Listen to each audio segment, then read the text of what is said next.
Who that family? Check out the Pro Shop. That's right, the Pro Shop is the platform's store where you can go and buy all the latest merch to support the platform. Available at the Pro Shops, we have dozens of hundreds of products available for you and your family. Unisex tees for men and women, hoodies and sweatshirts, tank tops, kids and baby items, long sleeve tees, mugs, pillows, wall art, bath bedding, face masks, phone cases, stickers, bags, fanny packs, socks, hats, and many other items. Please feel free to check out the Pro Shops. The link is in the description section below. And remember, it helps the platform continue to grow. Check out the Pro Shop and who that to you.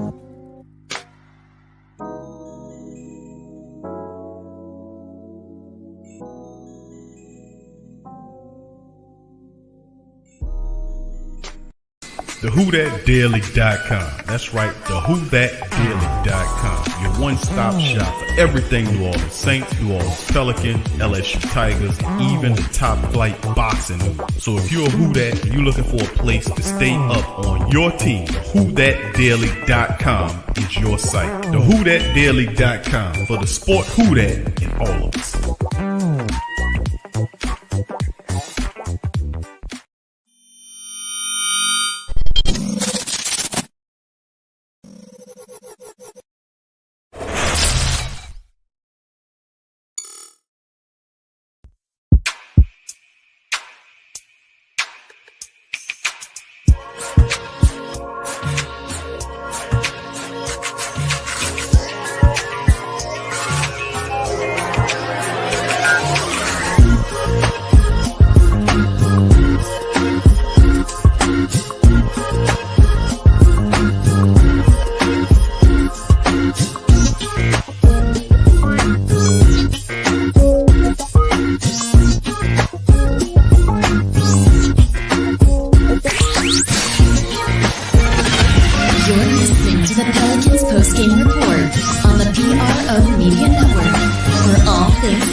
Select you, was that one of the teams you thought were going to take you? Just walk us through your thoughts, when the pick came through.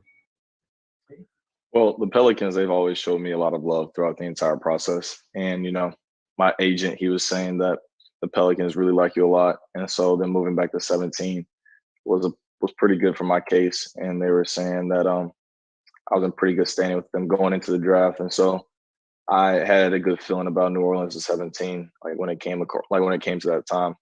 And then I got the call from my agent, and I knew what time it was. Hey, man, Christian Clark with Null.com here. One of the things Trajan said last night was, you wanted to be here, and that was one of the things they liked about you, among many things. What about this situation do you think is appealing to you? Really, just speaking basketball-wise, you got guys like Zion and Brandon Ingram, they're going to attract 1.5 guys. And so when I'm able to space the floor and give those guys even more room to operate, then, if my man goes to help, they're able to kick out and it's going to be a knockdown three. And so, just looking at that aspect and then being around a team that's a young core, it brings a lot of life to the city, as well as, there's a lot of energy on the court and in the arena. And so I'm really excited to get on the floor with those guys. Hey, Trey, this is Andrew Lopez from ESPN. Can you just describe your game just a little bit? Obviously, we know a little bit about the shooting, but how much pride do you take on the defensive end and trying to really be that kind of true, 3-and-D type guy? Yeah, I try to do everything on the court, and I want to make sure I don't have any deficiencies in my game. And so playing defense was something that I didn't do for my entire life, I'll be honest with you. But going to Virginia, you have to play defense. And so I took a lot of pride in it being there, and we repped it out a lot, and so I became a much better defender, and now I enjoy playing defense a lot. And so I know that's going to be something that'll keep me on the floor. Obviously, my shooting will get me there, but keeping me on the floor will be my defense. How much, when you did decide to transfer, how much did Virginia's, rep for having guys who defend and putting guys in the league like that have to do with what where you end up wanting to go? It was probably a top 3 reason for why I went to Virginia. I knew that if I want to become a better NBA prospect, I would have to defend at a higher level. And so going to the best defensive school in America was my best option. And then playing the ACC country where I grew up my entire life just made it a much easier decision. Did you feel a similar way? I mean, of course, any basketball player would say the same thing, I think. But the emotions, it was crazy. It's hard to describe. I'm just thankful that the Pelicans gave me a chance.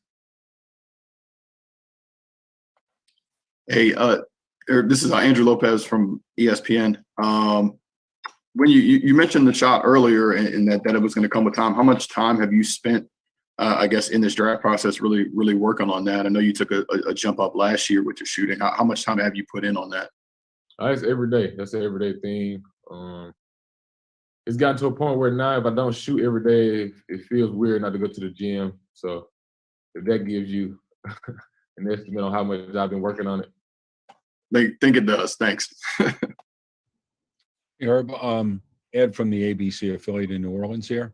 What do you think it is about the Pelicans? They obviously like Alabama players in what you guys do there in the program. If you had to kind of, capsule that for us, what do you think an Alabama player or players does that makes them NBA ready? I mean, I feel like we compete. We know how to play basketball. We know how to play good basketball. And we just go out and try to win. We don't really worry about stats. We just, go out and compete as hard as we can and try to get the win. I heard Rod Walker here with the Times-Picayune. When it comes to defense, a lot of that is a lot of just effort and want to. Where did that come from for you? And when did it first, when did you kind of get that mindset? It started when I started out playing under my dad, and he gave me two things: just go play defense and get the ball to whoever needed to score. And I knew that was gonna be my way on the court to find minutes, and I just honed in on those skills and try to be the best defender I could be. What was it like just kind of playing for your dad anyway? I know sometimes that can be tough on guys, but what was it like for you? Yeah, it was tough at first. Just trying to figure out, my limits. And so some days he would push me, and I think he was crazy, but in the long run, it paid off. So I'm super thankful for him. But yeah, it was fun. He's a competitor himself, so it was some days, he beat me when I was younger, and I just want to keep playing until I won. But yeah, it was super fun playing under my dad. All right, fam. Big ups to the flock. Appreciate y'all joining us this latest episode of the Pelican Post Game Report. Special Saturday stream coming at the family members. Much love to the flock. Please feel free to hit upon the like button. And welcome to the Pelican Post Game Report. Much love to the family. Appreciate you. As we start the show off with two of the newest members of the franchise, Mr. Herbert Jones. And listen, man, let me tell you something. Both of these guys and Trey Murphy, they are two splendid, excellent young players, man. And I'm glad to welcome them into the Flock Nation. I'm Big Q chiming on this installment for all things Pelicans. The Pelican Post Game Report's in the building. My dog and co-host DC is in the building as well. What's up, DC? What's up, Big Q? What's up, Flockers, man? Good day to be a Pelicans fan. Two amazing draft picks, man. Love the mentality of both of them. TM3. Got TM3 and Herb Jones, man. No nickname for him yet. And we also rescinded that qualifying offer for Lonzo Ball and Josh Hart. So true and true, the Pelicans working their plans out, man. It's getting to that time, man. August 2nd coming, Q. It's coming fast, man. But anyway, DC to allude to it gets right into the main article of the show. We're going to be covering one of several articles and pieces written today. Covering this one is in terms of Josh Hart and Alonzo Ball reportedly received qualifying offers from the Pelicans. We'll cover this one, DC, going into it. But first and foremost, give a big shout out to the flock and the rest of the family members chiming in this thing. Big ups to everybody in the flock and field. Big ups. Rob, what's up, Rob? Jasper, King Buckets, tell me about it. 504 True Louisiana. Brian Pearson, Let's see who else we got chiming in on this thing. Lion of Calvary, Slade Smith, Brandon Cormier, Games, T is in the building. John Thompson as well. Kai the Great 84. Action Jackson. What's up, Action Jackson? Big ups to your fam. Roy Jenkins as well. What's up, Roy? Big ups to your fam. And all the entire flockers in the building. King Buckets. Mike, what's up, Mike Garcia? Big ups to you, Mikey. Good to see you in the flock, man. Big ups to you, fam. Appreciate you. And big ups to the rest of the family members. What's up, Todd? Big ups to Todd in the building. And Greg CTC. What's up, Greg? Big ups to you. And much love to the entire flock. Please feel free to hit upon the like button. Subscribe, family. If you aren't a subscriber, subscribe and join the Flock Nation today. What's up, fam? Big ups to Cradell. Big ups to your fam. And James, brother James, Professor James in the building. Yo. Derek, what's up, Derek? Big ups to Derek Dawsey. Much love to the fam. Give me a gold pals if you didn't hear your name, and I got your fam. Now, DC, bro. Shout out, brother Jerry. Yeah, I think I got brother Jerry in there. Not brother Jerry. Brother Jerry's in the building, baby. What's happening? The OG in the building. Yeah. All right, let's move on to this one there. We're going to start the show, family, with this. We got several news notes and items to get into as it is a busy time for the Pelican faithful. This one's coming from the Bleacher Report, DC. Ball Hart reportedly received qualifying offers from the Pelicans. Adam Wells reporting on the deal via Twitter, his link, and you see the Pelicans have taken the first step toward potentially keeping Lonzo Ball and Josh Hart. Now, per ESPN's Andrew Lopez, the Pelicans extended qualifying offers to Ball and Hart on Saturday. Ball's one-year qualifying tender is worth $14.4 million, though he seems likely to receive a long-term offer from at least one team. Meanwhile, Spotrac noted Hart's qualifying offer is worth $5.2 million. As restricted free agents, the Pelicans will have the ability to match any offer sheet that Ball and Hart sign from other clubs. They can also continue negotiating with both and get a long-term deal done before the start of free agency. There has been some speculation, though, about the 23-year-old Ball's future dating back to the trade deadline in March when he was mentioned as a possible candidate to be dealt. The Pelicans held on to him, hoping to make a run at the playoffs, but things didn't come together for the team as SVG's first year as a coach. One possible reason the Pelicans considered moving Ball is what he might be seeking in a long-term contract. Now, Sam Amick of The Athletic reported at the time that the UCLA alum, quote, is hoping to make approximately $20 million annually on his next deal, end quote. Now, New Orleans has already committed long-term deals that Brandon Ingram and Zion Williams will be eligible for a rookie extension after the 2022-23 season. Now, the Pelicans roster didn't gel particularly well last season. Their defense ranked in the bottom 10 in points allowed in rating. And there are plenty of things for the Pelicans VP of basketball operations, David Doc Ock Griffin, to examine with his roster moving forward. Now, the individual pieces have the ability to be great, but something hasn't clicked to this point. Ball did have the most productive offensive season in 2021. He averaged a career 14.6 points per contest on almost 38% shooting from downtown, almost 6 assists, and almost 5 rebounds and 55 starts. Hart, meanwhile, averaged 9.2 points per game last season, shooting 44% from the floor and 32.6% from the three-point line, and 47 appearances for the Pelicans. While both Ball and Hart will have an opportunity to explore the market, the Pelicans will have the final say if either player will return to the Big Easy. So very good article written right here, covers a good depth of information, DC. Let's dissect. We know we've been talking a lot about it, and of course we know this is the next big shoe to fall in the world of the flockers. It's what happens with Lonzo Ball. Now, big ups to, let me give a few more shots out, brother DC. You just hold right there. Brother Richard, go pals to you. JT, what's up? Yes, sir, we are live. What's up, Carlton? Big ups to you. Go off. What's happening? SB, what's up, SB? Salute to my brother SB up there, live from the shot. What's up, brother SB? Much love to you, my friend. All right, and Jay Cravello is in the building. What's up, brother Jay? And also the rest of the family members. Adrian is in the building as well. And big ups to the rest of the fam. What's up, brother Banger Man J9? Brother Jonathan is in the building Mr. as well. So Shy. much love. And then brother King Bucket says if we don't get Lowry, Lonzo got to be coming back, right? We're going to talk I about would that, agree, fam. King Buckets. What's up, Lancer? Big ups to Lancer, boy. Much love, fam. Please hit the like button, family, if y'all hadn't already hit it, and subscribe if you aren't a subscriber, and join the flock today, baby. All right, DC, we talked about this, the deep dive, but Ball and Hart. Let's go into this, man. Let's get involved in this story. Well, let's break it down. Qualifying offers for both that can ultimately lead to deals between both 14.4 on one.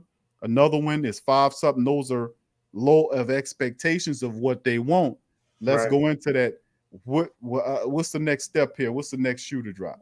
I mean, if you're trying to ball, you got to have heart, right? So I think the shoe we're gonna see drop. You saw the What's up, qualifying Donald? offer.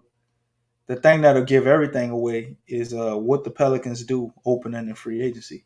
If you start to see them kind of fill out the team, get a James Johnson or Michael Green or other different players that aren't I guess necessarily big names, but are guys we would expect them to get like shooters, and you start looking at contracts, it'll kind of tell you everything.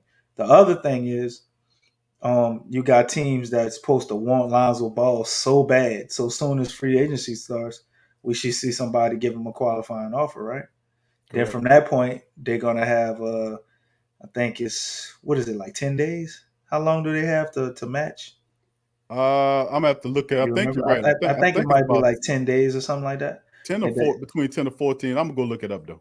right. So they got 10 days to kind of see if that's what they want to do, truly give him that money, or see if they can find a better, I guess, candidate or somebody at that position other than Lonzo Ball. You got rumors out there with Mike Conley getting 3 years, 60 million from Utah. Do you want to make a run at him? They say we've been trying to get Chris Paul back. This whole Lowry thing might actually be a smokescreen. Maybe they really chasing hard and trying to get Chris Paul. Uh, maybe it's a way they might want to get Chris Paul and keep Lonzo Ball, or get Chris Paul and keep Josh Hart. The Pelicans have so many different directions to go in, man. It's hard to kind of, I guess, predict what they're going to do. We didn't expect them to trade with Memphis. We heard the rumor and then it became true. But just like all the other rumors we were hearing, a bunch of them didn't come true. So we really got to kind of sit back and do like you say, Big Q, and watch the money. Now, I'm definitely an advocate of bringing Lonzo Ball back, as well as Josh Hart. But it starts to get difficult when you look at our draft pick and the players we have. And if you bring Lonzo Ball back, and Josh Hart, how do you make all of that work with NAW? You still got Kira. You know what I'm saying? You just got Trey Murphy, 3M3 or TM3. I'm not sure which one it is. I saw somebody correct me in the chat. But you got Herb Jones here. We still got Jackson Hayes. Wayne Gabriel still on the team. You got Najee Marshall. How are all these pieces going to work as far as a rotation? So that would be something to look out for. We let go of Didi Louzada, my man. I know y'all going to give me something about that. But I think they probably wind up re-signing him back.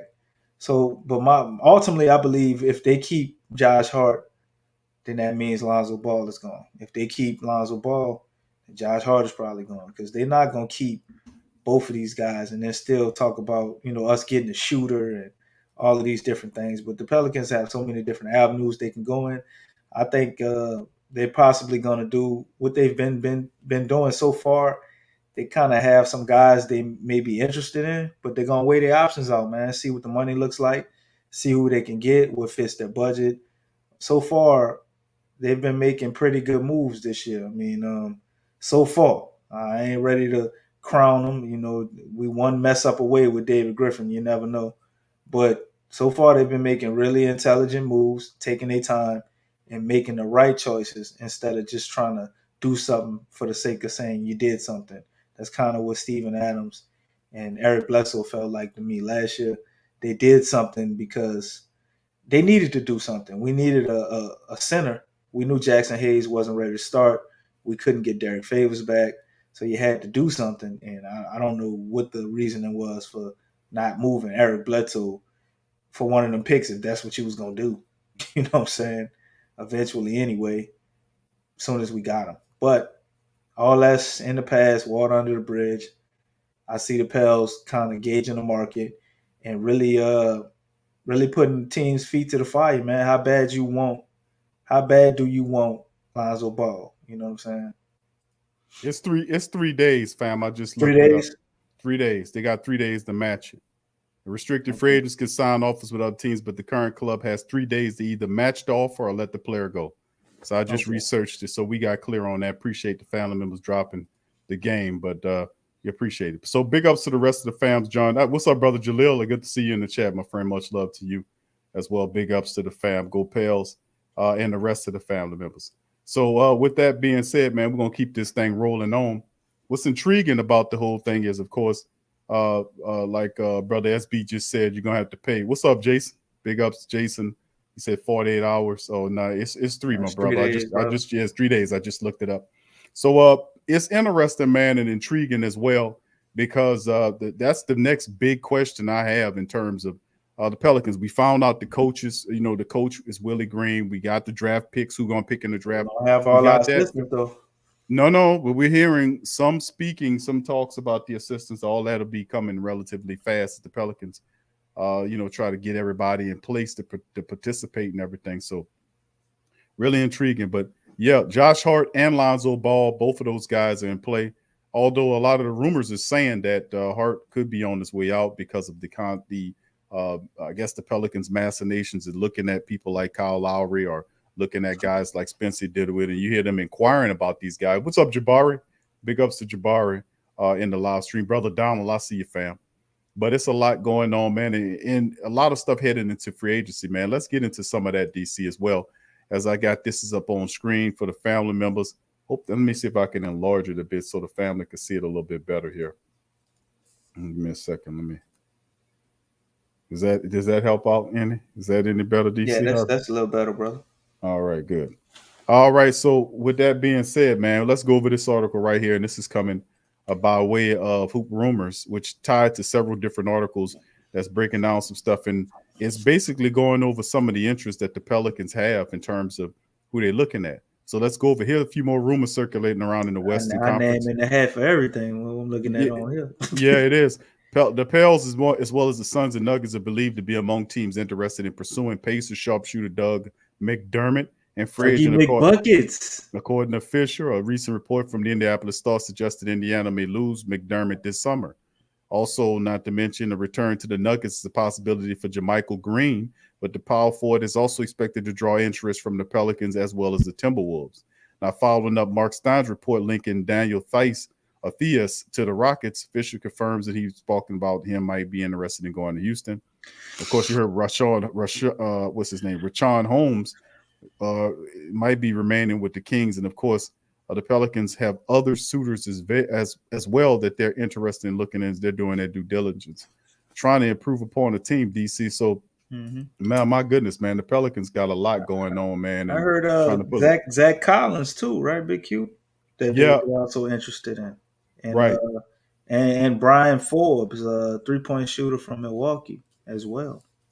This is correct. Are those rumors true? If those rumors are true, that sounds like keep Lonzo Ball option. If you sign maybe 2 of those guys and you hold on to some of your money, maybe we retain the Josh Hart. I mean, how many free spots do we have on the team too? We need to figure out who's actually under contract on our roster, because there's certain stuff I saw where Herman Gomez is still under contract, and then other things I see where he's a free agent. I'm not sure which one of those are true. How many players can we realistically see the Pelicans get? I mean, I know we got 2 spots for sure because Steven Adams and Eric Bledsoe are gone. Well, you got 1 spot because you're bringing back Jonas Valanciunas.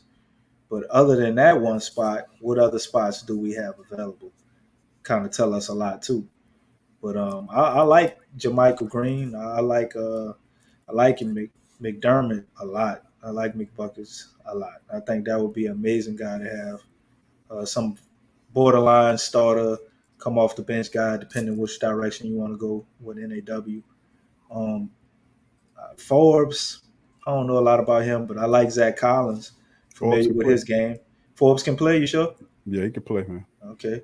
Well, maybe a great addition as well. With Zach Collins, we've been seeing his games for a while, and I'm sure the Blazers want to keep him, but they might not have the money to do so. So these are all good candidates for the Pelicans to be going after, man. And this is what you need. Well, he broke his ankle.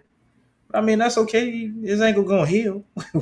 We got a bunch of people on this team, and you kind of want him kind of for depth and the bench anyway. So I don't think that'll matter as long as he can get it. It ain't broken in a way where he ain't gonna never be the same or something crazy like that. But I like it, bro. I like it. And if these rumors are true, then stuff like this lines up with keeping Lonzo Ball, in my opinion. Yeah, if you look over the list, if you look at the list that we got on the screen here with Forbes and McBuckets, and then of course Jermichael Green along with Collins, you look at the common factors they got posted right here. The 3-point shooting of each one of these guys. You see McDermott's career 3-point shooting right there is almost 41% shooting from downtown. Right. You see Jermichael Green's numbers right here, almost 40% shooting for a big guy like Jermichael from downtown from last year, 2020 to 2021.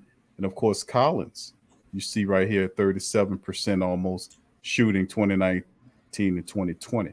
So the Pelicans, this guy, could he be a potential stretch big, or Jermichael Green's another guy? He played a 4 and a 5, Collins. Right. Yeah, Collins. And then, of course, Jermichael Green's not a bad pick. None of these guys would be expensive. And, of course, Forbes is a guy that could be a guy that can kind of double for you. I guess you could play the 1. He can break up the ball. He's a tough, gritty little defensive guy. Has some offensive skill set to him. Remember him being with the Spurs down there with Popovich in San Antonio before he made his move to Milwaukee. So the intriguing players is the Pelicans looking to kind of dig in and build that bench. And that's a big part of this whole thing. And we kept saying, build that damn bench. You know, that we worried about the top 5. Yeah, and this is a decent group of players, man, that won't cost you a crap load of money to move. It could be a very interesting and conscientious group of players that the Pelicans be looking to move on to. All right, DC, let's move on to your guy, man. We're going to bring up the next guy on the train. Let me see if I can pull up his article right here, Mr. Didi Louzada. As you know, we covered some of that. You spoke, kind of alluded to this earlier. The Pelicans declined Didi Louzada's option, hope to resign him to a new deal. This is from by way of NOLA.com's Christian Clark. The Pelicans have declined Didi Louzada's option for the upcoming season, according to a source. But there is hope that the Brazilian guard will remain in New Orleans for years to come. Louzada was originally set to earn $1.5 million in 2021 and 22. By declining his option, the Pelicans created a little bit of financial wiggle room headed into free agency, which begins on Monday at 5 p.m. The Pelicans drafted Louzada in the second round in 2019. He spent 2 years in Australia with the Sydney Kings before making the jump to the NBA in April. And he appeared in 3 games with the Pelicans last season. And those are 3 of the best games in the history of Pelican flockdom, according to DC. The 6'5" Louzada is a hard-working point of attack defender. And internally, the Pelicans are believers in his ability to make an impact on that side of the ball. He spent a significant portion of the offseason in New Orleans working with assistant coach Fred Vinson on fine-tuning that three-point stroke. Louzada was one of 3 players the Pelicans drafted after trading the Atlanta number 4 pick in 2019. In return, the Pelicans received the number 8, 17, and 35 selections, which they used on Jackson Hayes, NAW, and Louzada, respectively. Now, Louzada averaged almost 9 points and 3.5 rebounds with Sydney last season. He turned 22 earlier this month. And Athletic was the first to report that he declined his option. So with that being said, Didi Louzada, DC, and of course you alluded to it earlier, speaking about possible that the Pelicans can extend him a long-term deal to bring him onto the team. And this could be very real. I don't expect Didi Louzada to break the bank.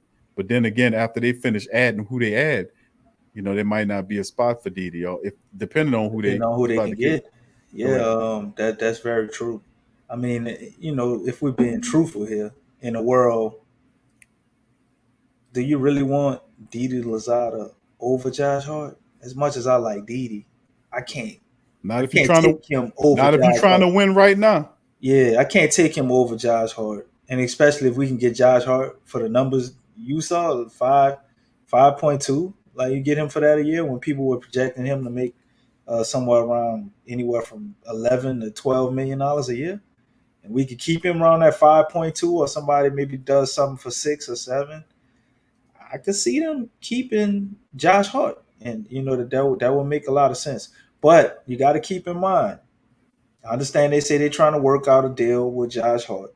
Josh Hart did come out and said he didn't want to be here. I understand that was before Stan Van Gundy got fired, but I don't know if there were other reasons. Maybe Josh Hart didn't want to be here. So if that is the case, you got 3-3.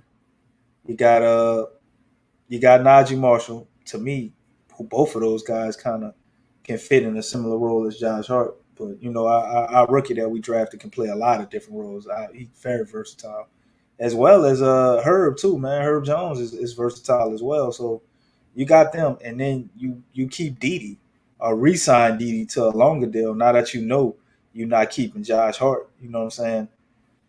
It could go either way. But either direction, to me, if you don't keep Josh Hart, you got to sign Didi back. If you keep Josh Hart, then I can understand them letting Didi go. I mean, it's just not enough room for him, and you get a Forbes, a McDermott, Jermichael Green, Collins. You sign two of those guys. Like, I mean, well, all of these spots on the team, you only got 12 guys you can realistically play at a time. So it will make sense. As much as I hate to see Didi go, I would get it. But I honestly think, like I said, my prediction is Lonzo Ball comes back, and we actually let Josh Hart walk. Maybe we work the Josh Hart angle into one of the guys we were looking at them shopping in free agency. Maybe he's signing or trying to sign with one of those teams, and we get one of those guys back in some type of sign and trade. And then we also bring back Didi Louzada and make one more big splash move for whatever free agent that's worked it out there.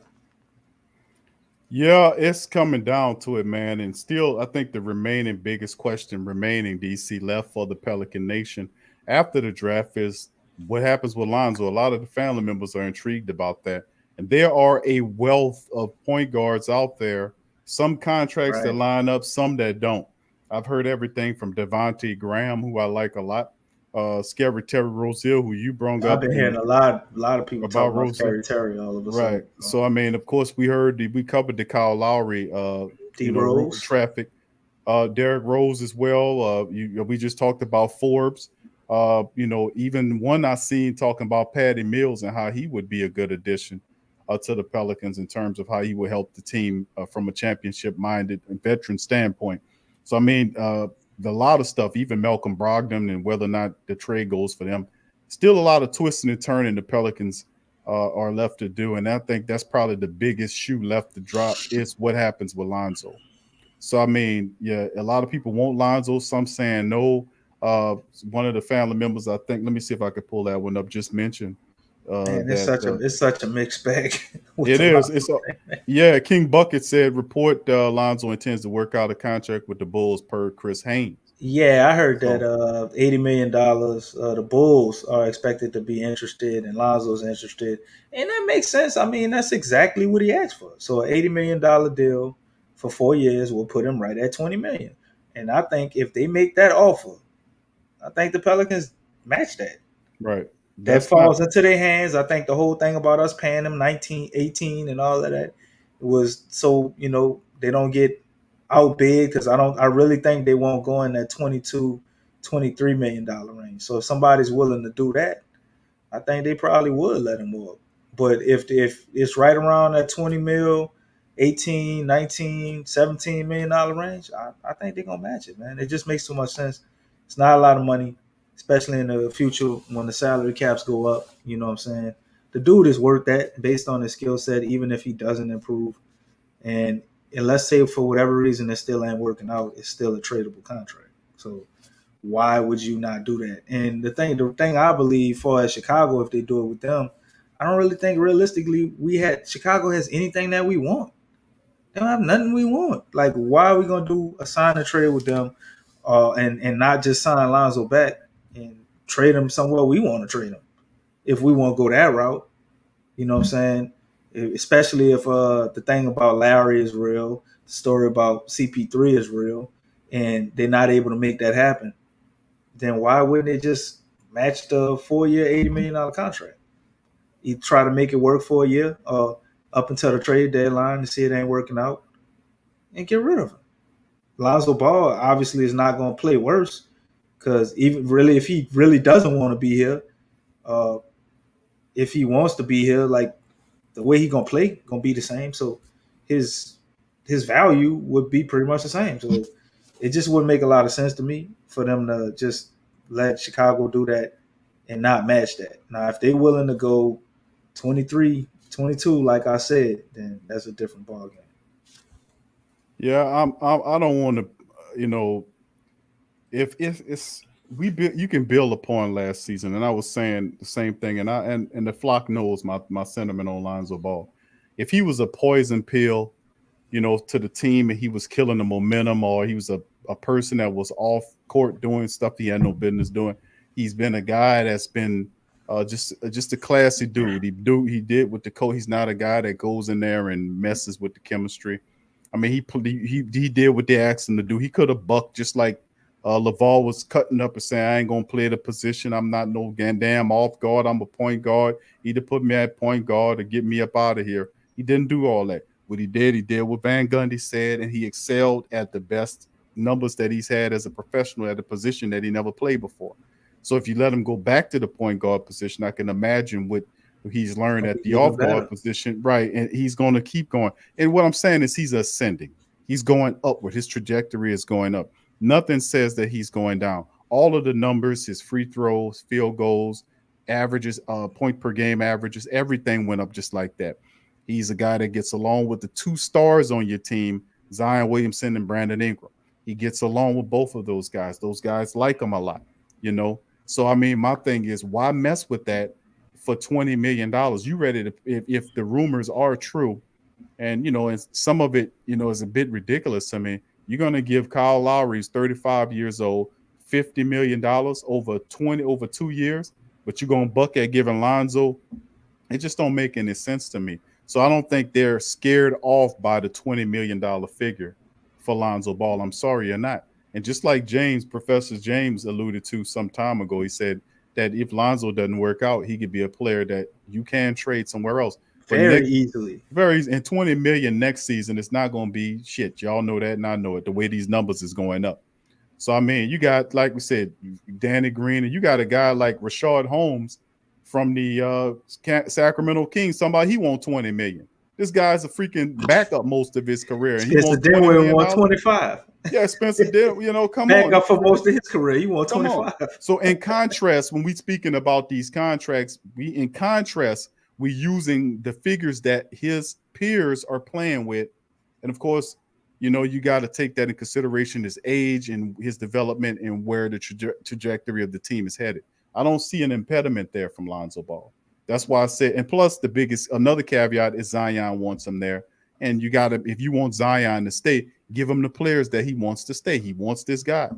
Give it to him. Don't forget about Mr. 185, as you call him. He want him there too. You want him there too. Your both best players want your third best player there. Burn them there.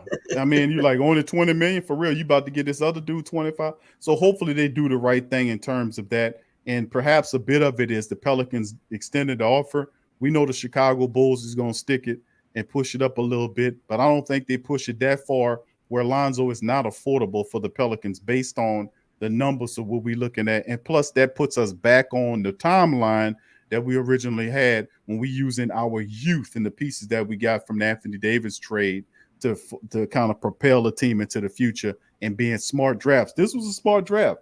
Let's also compound that by bringing Lonzo back and putting these pieces with him and then accentuate the rest of the team with a couple of veterans like the ones we spoke about that won't break the bank. Now you got it moving in the right direction, Dr. Octopus. So DC, let's keep it going. Go ahead. Let's not forget about Chicago. They also rescinded their qualifying offer to Lauri Markkanen, I think for like 16-something mil. So this talk about them wanting to pay Lonzo 20 mil to me only makes sense if we trying to do a sign and trade with them, or if they have a sign and trade set up for Larry Markkinen. And that's assuming they don't really want to just keep him for that $16 million. And if they do want to keep him for that $16 million, I don't think they got enough money to pay Lonzo $20 million. So we're going to see how all this play out, man. Right now, it's still a lot of mind games being played with the invention of social media and all of these articles that can be wrote, man. You got a lot of agents and other people influencing some of these articles to come out. So it's like, you can't always believe them. Like, there's certain sources that are way more believable than others. And a lot of times you don't know what to believe in a situation like this, because I think teams haven't really made their mind up yet. Like, they're still trying to figure things out. So that's very much a real thing that could happen with the Bulls. It could be something that just ain't gonna happen at all. It ain't even at that number. They may send him a qualifying offer for $16 million a year. You know what I'm saying? Not a qualifying offer, but they may send him off for $16 million a year or whatever if they can afford that. So we just got to see how this stuff gonna play out, man. It's just been all talk, But as you said, Big Q, it just makes the most sense to bring Lonzo Ball back. I'm definitely in line with that. I'm realistic at looking at other options, because with the Pelicans, you never know. Sometimes we just like to go against the grain for the hell of it. I don't know why.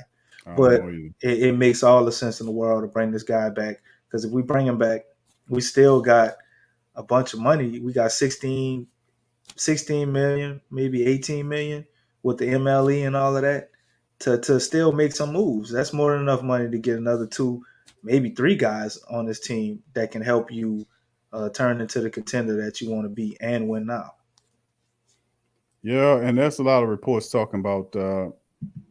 And of course, Lonzo going to see how much he can get on open market. We'll see what the Bulls do, because, of course, the Bulls are interested in Lonzo Ball. They've been saying that brother SB Sports Talk Sports was here sharing the sentiment. He's from Chi-Town. Chi-Town's his squad. And he was sharing the sentiment of how they feel about adding Lonzo Ball up there. And I said, hold on, SB. Y'all got Kobe White. Won't y'all work with that, bro? That's not a bad player. No, we want Lonzo. All right, okay, I got you. But I mean, I don't think we want Kobe White. I mean, when you think about Kobe White, I don't think we want him. I'd say Chicago should help Kobe White get there. He ain't a bad point guard. He's a pretty good point guard. Work with him. Pat Williams, though, is a guy. I wonder if they would put him on the table, if that would intrigue us. A guy with a lot of upside. I don't see him as a guy that helps you win now, but it would be another. He definitely could fit a 3-and-D role for us here. I don't know if he would start for us here. I don't know how that would work, but I don't see what they got that we would be so interested in doing the sign and trade to get, unless they're gonna give us a bunch of draft picks or something for the future. Like I really don't see it as far as their players. Yeah, I don't see it either, man. I don't want Larry Markkinen. I mean, I don't want him. No defense, and he can shoot though. He's a hell of an offensive player, bro. When he on the floor, say that. He can't stay healthy though. No, he can't. Because if he was healthy, the Bulls wouldn't be trying to move that guy. Okay. I mean, if he was healthy, the type of offense is. The problem with him is he can't stay healthy, and I don't want no player like that here. I mean, what's the purpose of bringing a guy like that? You know what I'm saying? Let's get somebody here that can help us. That don't get hurt every 5 games. It's just I just don't want to see that. All right, big ups to the rest of the family members. Action Jackson, my brother Teal, my dog Teal is in the building as well. Luke, what's happening, Luke? Kenneth Barnes and the rest of the family members chiming in. Bitter Buffaloes in the building. Thank you, fam.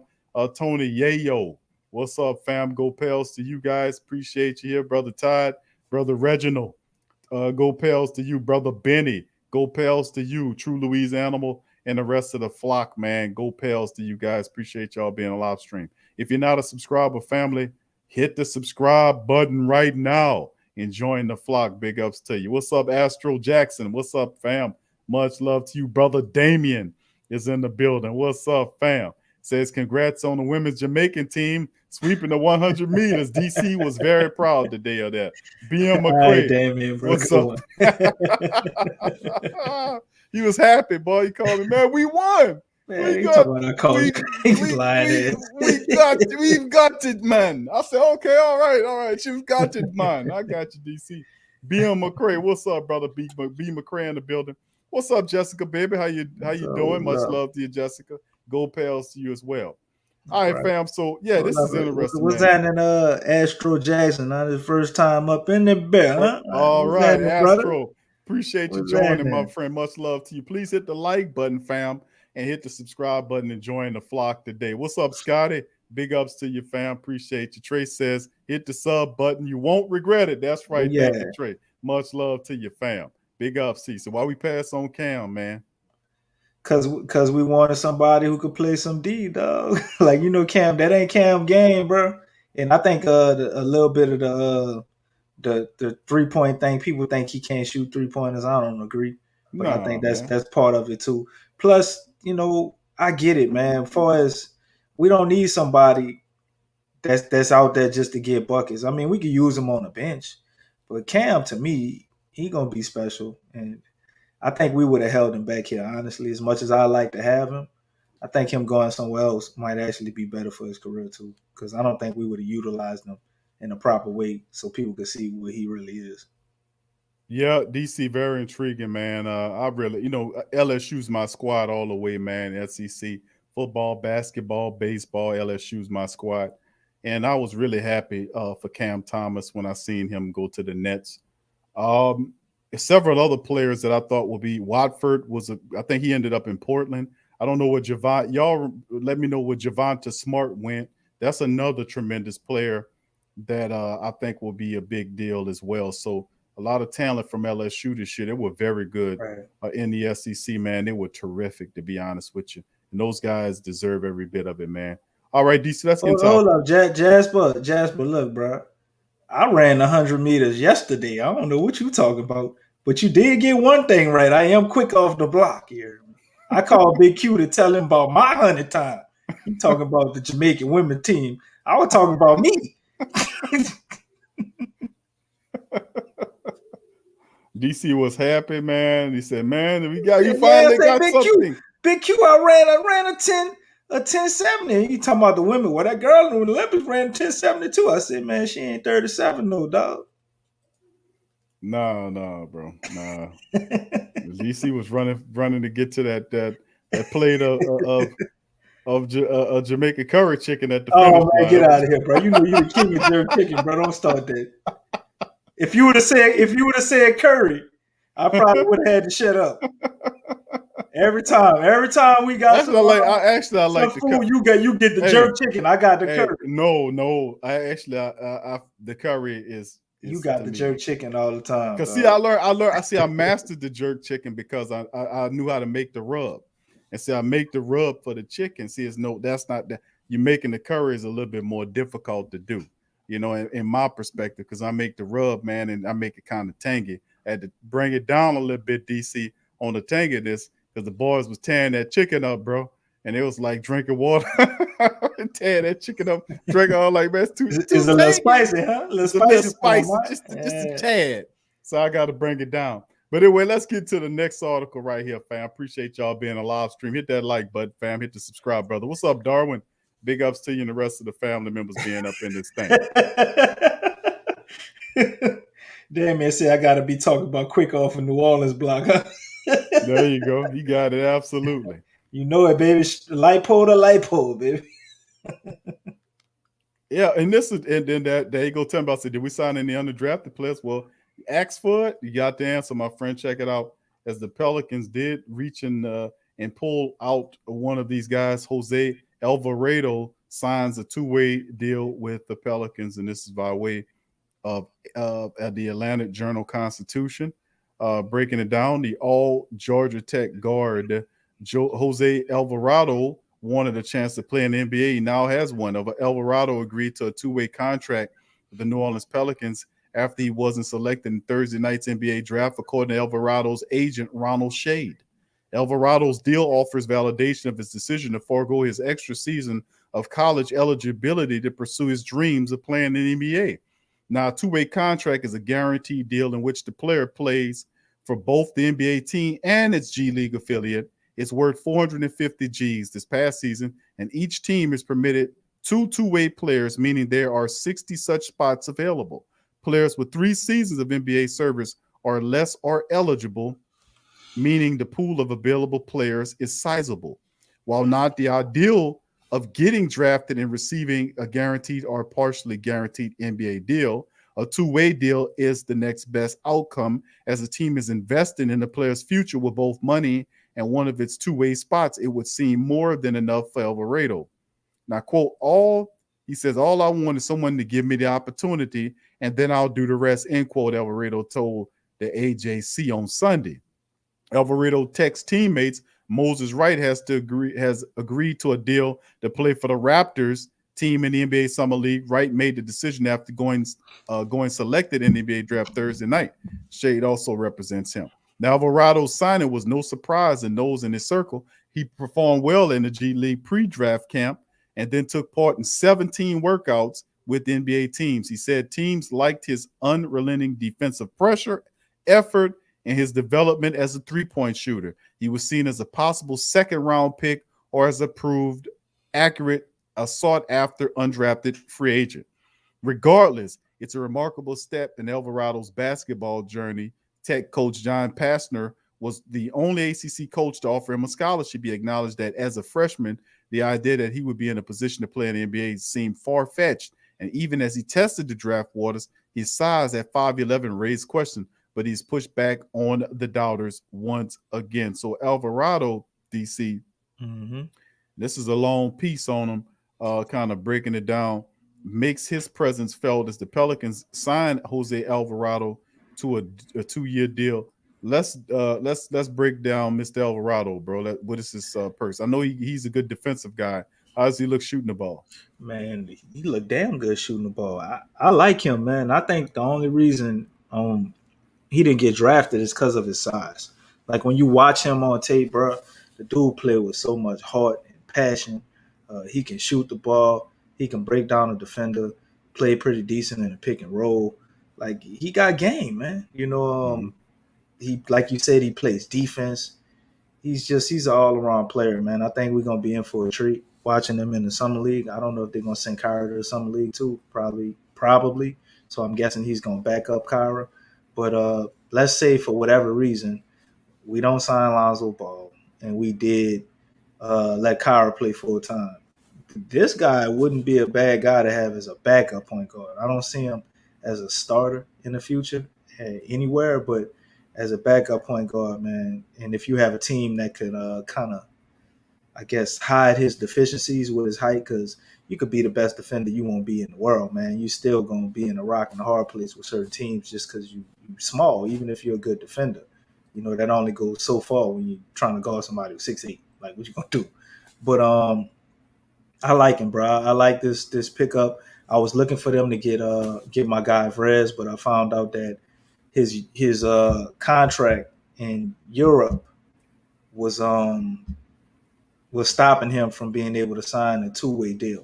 He said a lot of people were contacting him trying to sign a deal, but because he didn't get drafted, I guess he still has to play Team Europe for one more year. So looking out for that guy in the future, hopefully.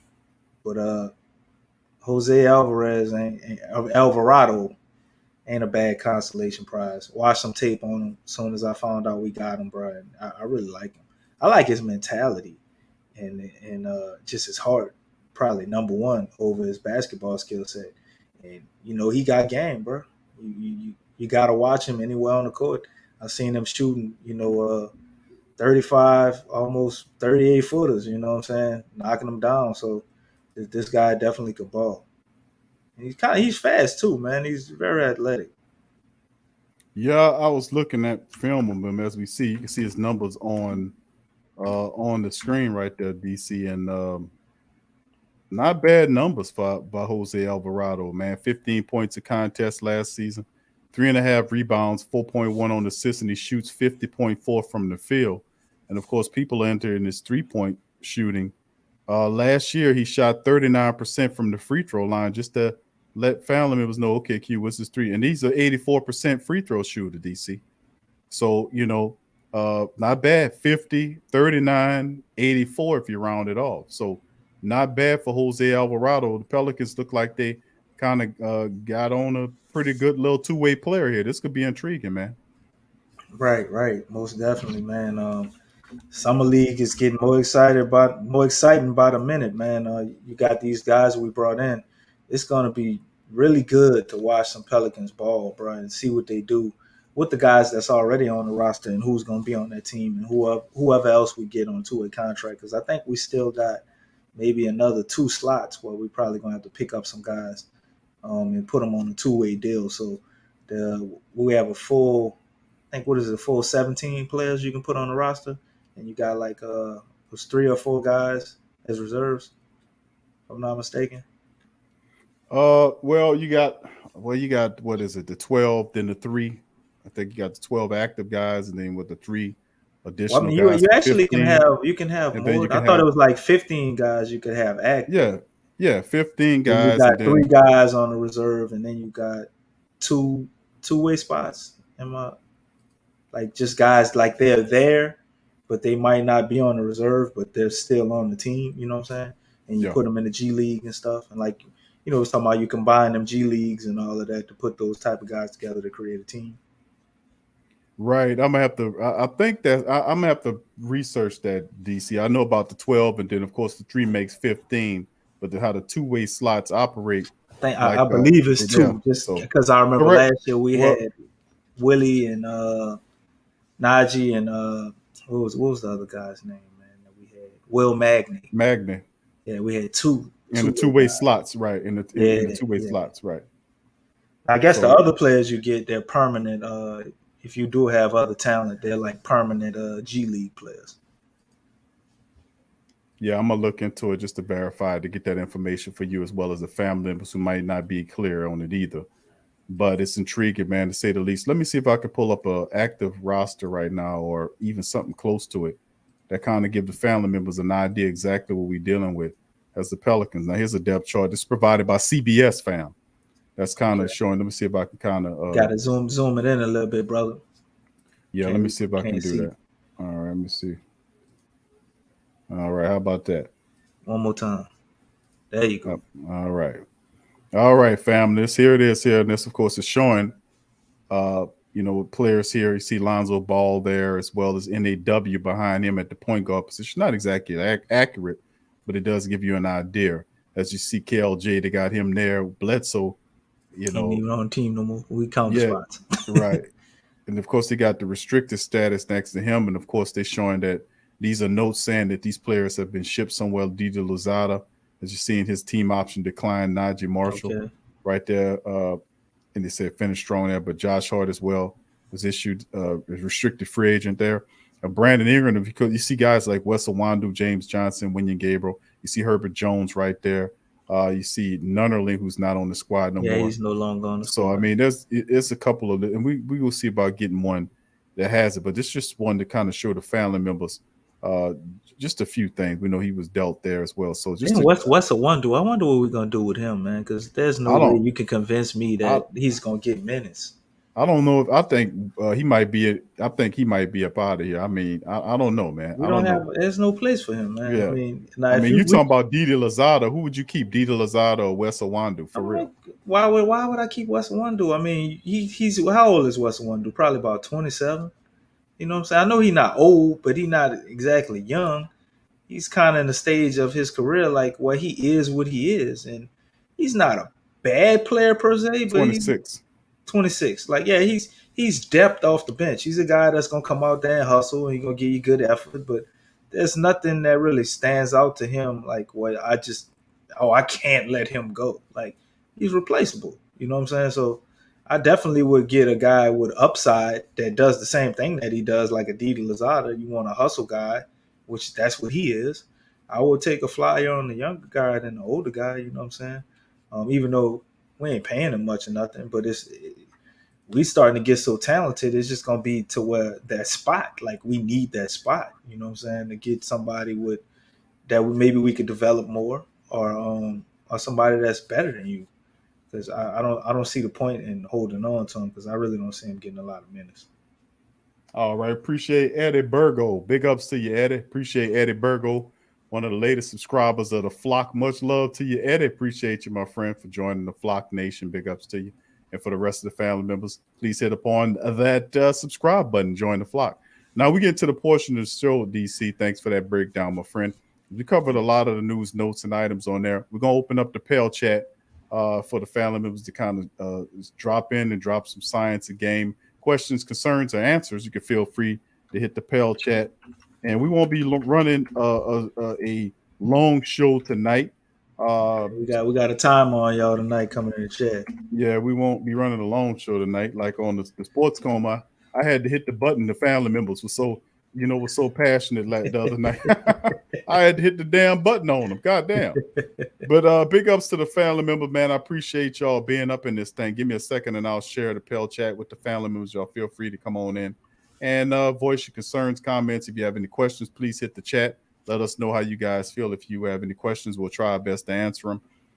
With the panelists, I answer Damien's question, even though it's a Saints question. I think Ty Montgomery is probably going to go to receiver, Damien.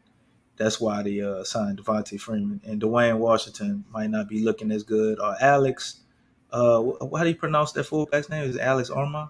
Armah. Right, Armah. Yes, I think sir. he's probably wowing them on a special team, so they're not really seeing a reason to keep Dwayne Washington. So we don't always carry a fullback. So you got Alex Armah now. So that running back room, they're not going to carry 4 running backs, obviously, with Alex Armah. So you're going to carry 3, and Ty Montgomery might be going to receiver. That and we basically, if y'all go back to the last show we was doing the thing, I was saying that. You said that, bro? Yeah. Well, family members are saying, Q, why we not bringing in the credible wide receivers? Now, if I said family, remember who you have here. The Saints are incredibly versatile, offensively speaking, especially you got players that impact the wide receiver room that's not even wide receivers. And I gave them an example of Ty Montgomery. I said Ty Montgomery could play wide receiver for you if you need him to. He's a veteran. Coach Payton likes him a lot. He brought him there. He does fit Coach Payton's offense. He can play. He was originally a wide receiver that Green Bay converted to running back because that's what he did in college. He's gonna run that Deontay Harris role probably too, with the gadget plays and all that. But you can play both. What's an intriguing package I think Payton likes is that he can kind of have a Ty Montgomery, Elvin Kamara type backfield, 2 receiver back types that'll give hell. They give a lot of options for a quarterback, whoever that is in there, to do it. And of course, the Devontae Freeman, this spells problems not so much for DeMarcus Cousins, but for Dwayne Washington.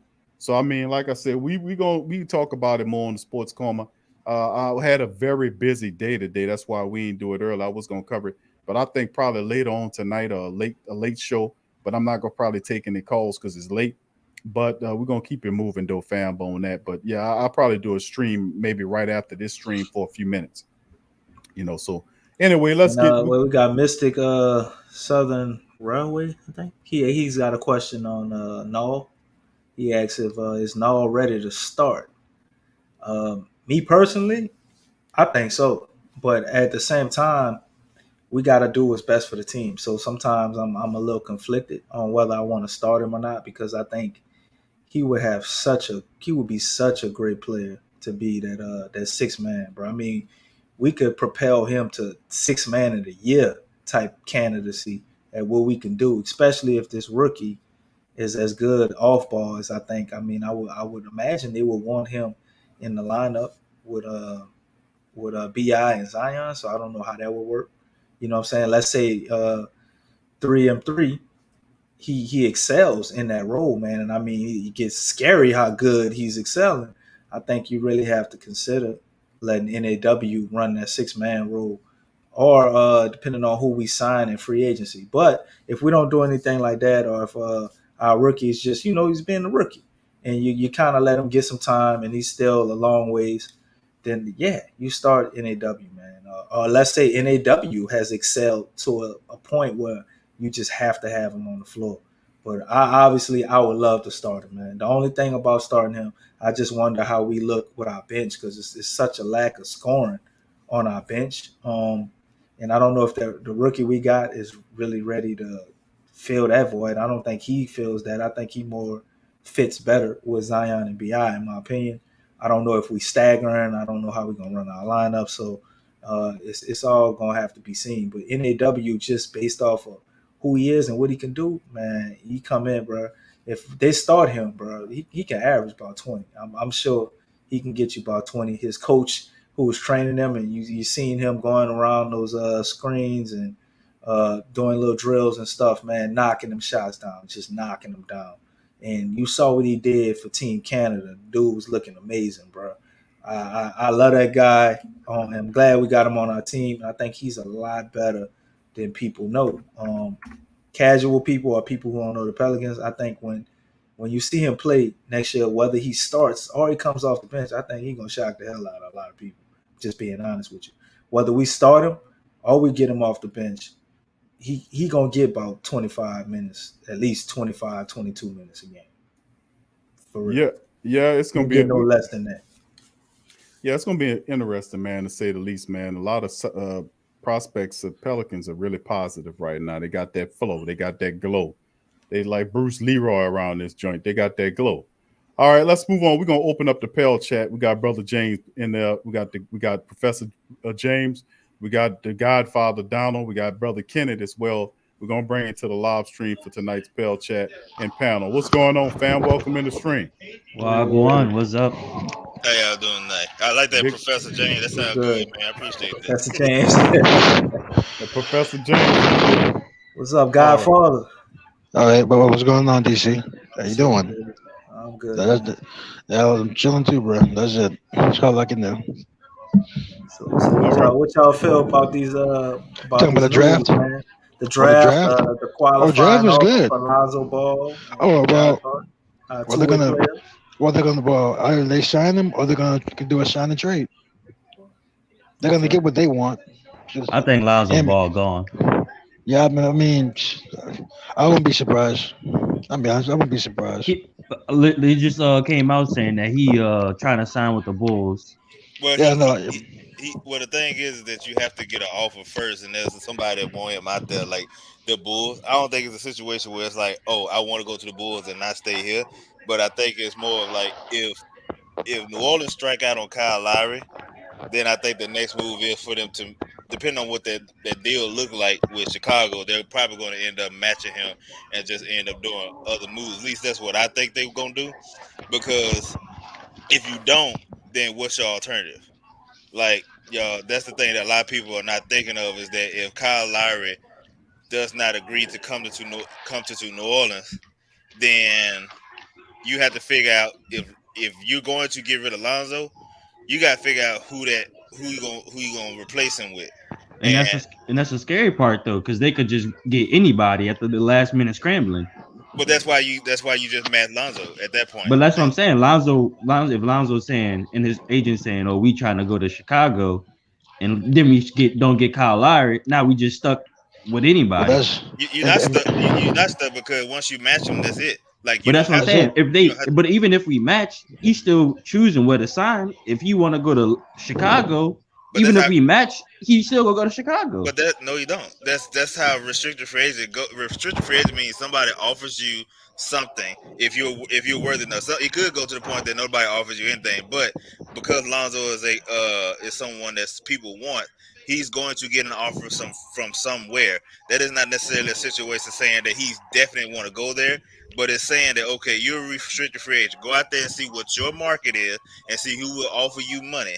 And then whatever they offer you, we will decide whether or not we will match it or not. So in that case, Bulls is a team that wants him and there's a mutual interest between the two, but that does not mean that he is not he don't want to come back to New Orleans. He's just trying to get his money regardless. It's either going to be Chicago or it's going to be New Orleans. It don't matter. He's just trying to get his money. So exactly. as long as he gets paid, he's happy with either way. So once you match him, like, because that's the thing, like this is a terrible example, but the whole Eric Gordon, like, he wanted to go to Phoenix, and we matched him, and he couldn't go to Phoenix. Like, that's just how simple it is. Now the difference is that Eric Gordon really didn't want to be here, and we he did. He forced him to be here. I'm glad you said that. Lonzo never said he didn't want to be here. He said I'm glad you said that. I'm glad you said that, man. Because Eric Gordon, he signed an offer sheet for Phoenix, and then they're gonna come out and say Phoenix is my home, but then we mashed. I'm like, why would you do that? I'm like, but back that was Dell Dims back then. That's how he was. So I don't know what the hell was his problem, but I'm glad. But exactly. He's a restricted free agent. You can get something for him. Either you match it, either he gets restricted, either he gets to sign an offer sheet. Either we match it or we get some for him. Now the way it goes, New Orleans wins. They get what they want. The same they go for Josh Hart. Sign the trade. Yeah, but I'm saying, like, if he doesn't want to be here, and he say he want to go to Chicago, Well, if he and goes to signs Chicago, here, then it's a sign a trade. You get that's- something for him. You get something for him. but I'm saying if he signs back though, that means that he's being here because he obviously got more money, but obviously he didn't want to be here this whole time. So now the way it goes, he gets his money. Yeah, him going to Chicago, him reaching out to Chicago is not saying he don't want to be here. Him reaching out to Chicago is trying to get the best deal that he can get. So it don't have to just be Chicago. Remember, New York was one of them teams that are rumored Exactly. to look at him too as well. But the thing is that you have to have someone to give you money. If they don't give you an offer, what happens is that the money that you do get is the qualifying offer, which I think is like $14 million. So you have to go out there and get somebody to put in a bid for you. And that, of course, you're going to go to a team that you want to go to just in case New Orleans don't match. You're not going to sit there and say, well, I'm finna go to, Orlando or somebody that's sorry or whatever that's not trying to pay me. I won't be surprised. I won't be surprised. Well, either way, yeah, he trying to get paid, and the only way you're going to get paid is to make sure people bump up how much it is. So if they only offer you $18 million, he knows there's a good chance that he could be matched or could be traded. I don't think he cares either way what happens. It's just more the fact that he just want to make sure he gets his money. What it looks like he's going to get it. It's just more of trying to figure out what happens with Kyle Lowry. If Kyle Lowry chooses to go elsewhere, then New Orleans pretty much is, if the number is correct that it's going to be 4 years, $80 million, they're going to match that. Like I see a lot of people on Twitter saying that they are still going to sign and trade him, which New Orleans never said. Lonzo never said he didn't want to be here, but at the same time, he also said that he is going to let whatever happens in free agency, and that's what he's doing. Like, so that's the thing that I think a lot of people don't understand is that ultimately New Orleans controls his, where he goes. In a sense. Now, they're not going to trade him to a team that did not offer him the money. That's the one thing that a lot of people got to understand. They're going to trade him to the team that offered him the contract. So what's going to happen is that let's say they get Kyle Lowry, and then Chicago they offer him the 4 years, $80 million. Well, what's going to happen is they're going to expand that Memphis trade to be able to figure out a way they can include both Chicago and Toronto, where Kyle Lowry comes in a sign and trade to New Orleans, and then they send Lonzo Ball to Chicago. Now, whatever they offer, figure out to come back, whether it's more likely going to be picks because Kyle Lowry's contract going to be so expensive that they're not going to be able to bring anybody back.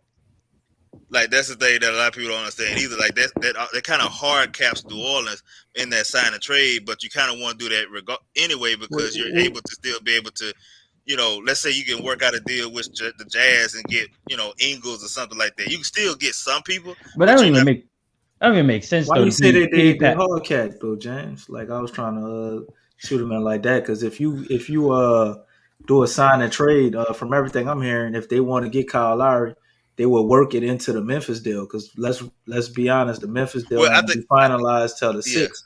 So I think they did that on purpose so they could work Kyle Lowry into that deal or whoever they want to get if they want to get somebody additional to be able to take that MLE money and you can use that on top of already the salary cap so that ain't gonna leave you cash strapped to not be able to get nobody else. I think the hard cap part is if you do it directly with Toronto.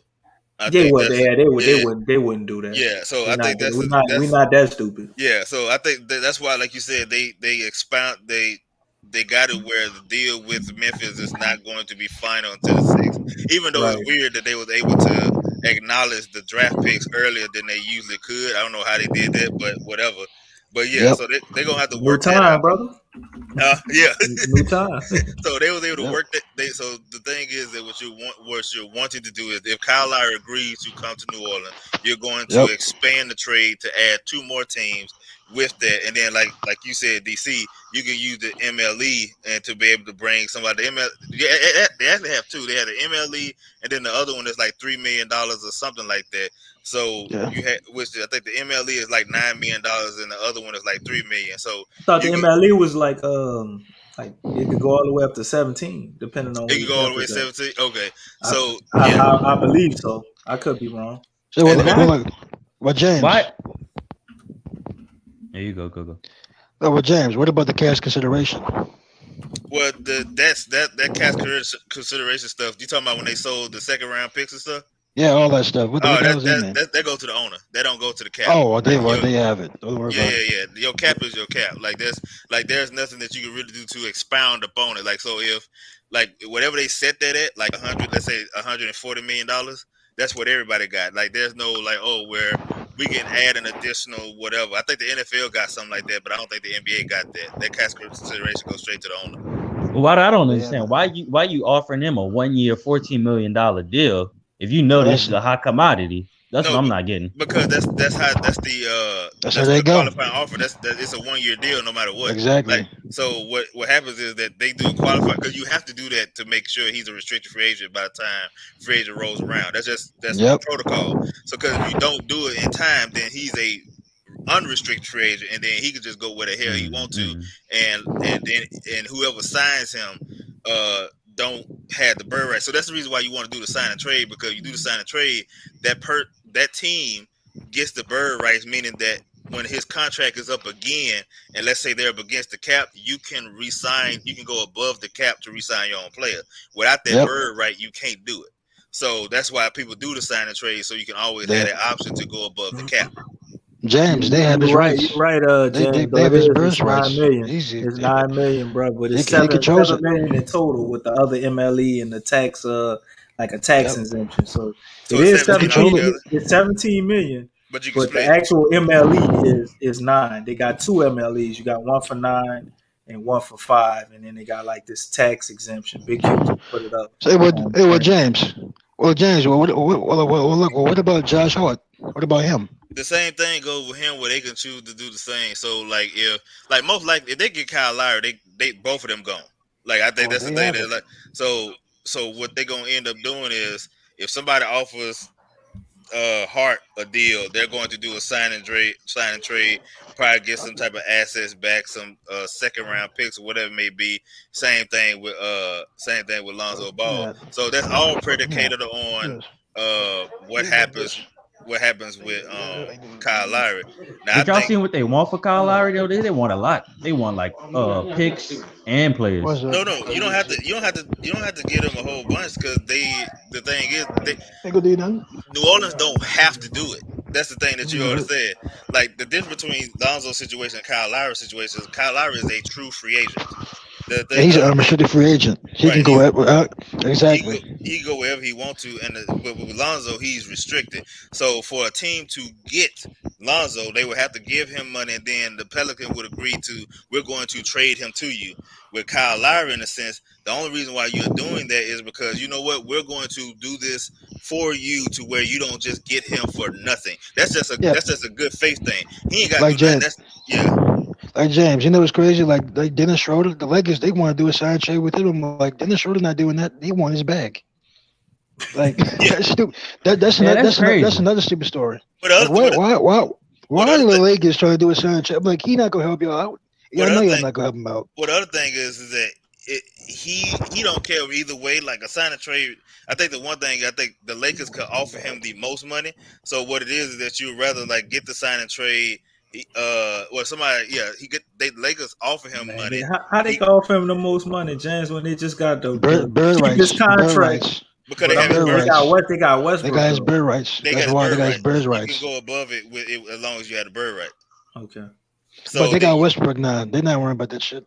Yeah, that's the part of that's the CBA they put in there to gives the teams, the owning teams, the ability to keep their star talent, paying them more than the contending team coming in trying to take them away. And it's a caveat to keep them where they are. Yeah, that's for a team like New Orleans, like the lower market teams, to be able to keep their stars, right. But once you get to a certain point, they make so much money that they like, you know what? Oh, I turned down that extra $20 million because I already made $300 million. Yeah, you got endorsements. They don't be swaying a lot of them because a lot of them have the endorsements that they're really superstars. Right. James. That's why they got Russell Westbrook, because endorsement deals.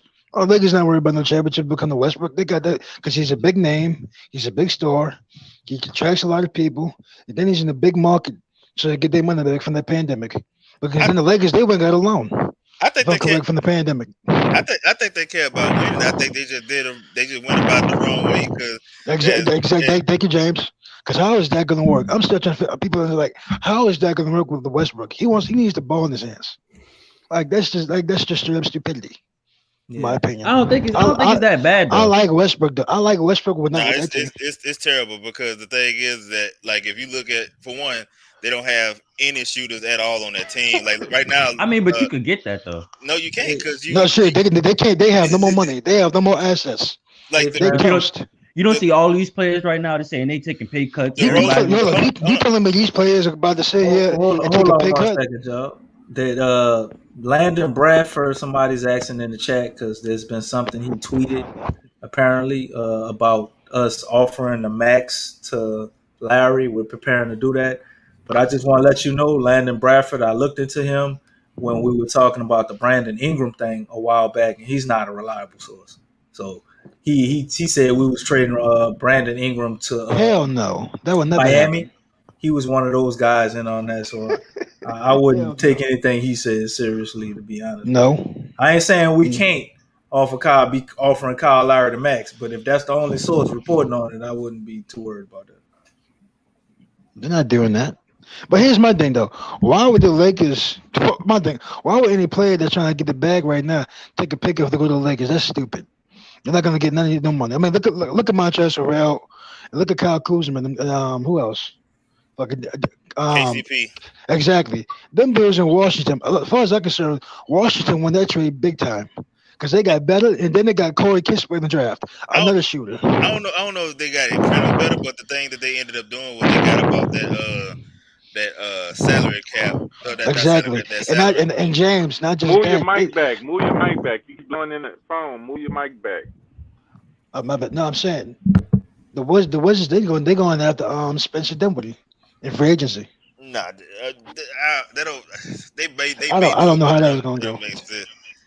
Hold on, just a second. Oh, you go ahead, Brother James. Finish your thought. I'm gonna bring brother Jonathan in the discussion as well. Go ahead, Brother James. I was just sitting there saying, like, the thing is that as far as right now the Pelicans are going to try to go full out and get Kyle Lowry, right? Yeah. So the thing is that the reason why the Pelicans has a good chance to do so is that out of all the teams that are also trying to get his services, New Orleans is the only one that don't need any other team help to do it.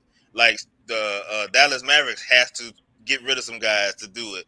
The Philadelphia 76ers have to get rid of Ben Simmons to be able to do it.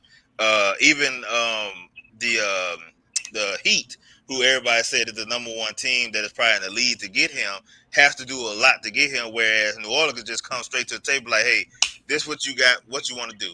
And if he sit there and he waits to go to Miami, then that's a different story. But New Orleans is in the best situation because they don't have to do that. The reason why they want to do the sign and trade is because it's better for their cap situation to do so, to where, like, instead of, you don't want to sign them outright because you sign them outright, then you really don't have no money to be able to do something. But if you do the sign and trade, you'll be able to fit contract in, one out. Right, so you'll be able to do that. So that's why a lot of people keep bringing up the sign and trade situation, only because it helps out New Orleans and Toronto. Now, like I said, New Orleans can look at Toronto too. It's like, hey, we ain't got to do nothing, so we ain't got to give you a whole bunch. We can work something out, but we ain't got to give you a lot. We just doing this to make sure we both come out of this unscathed.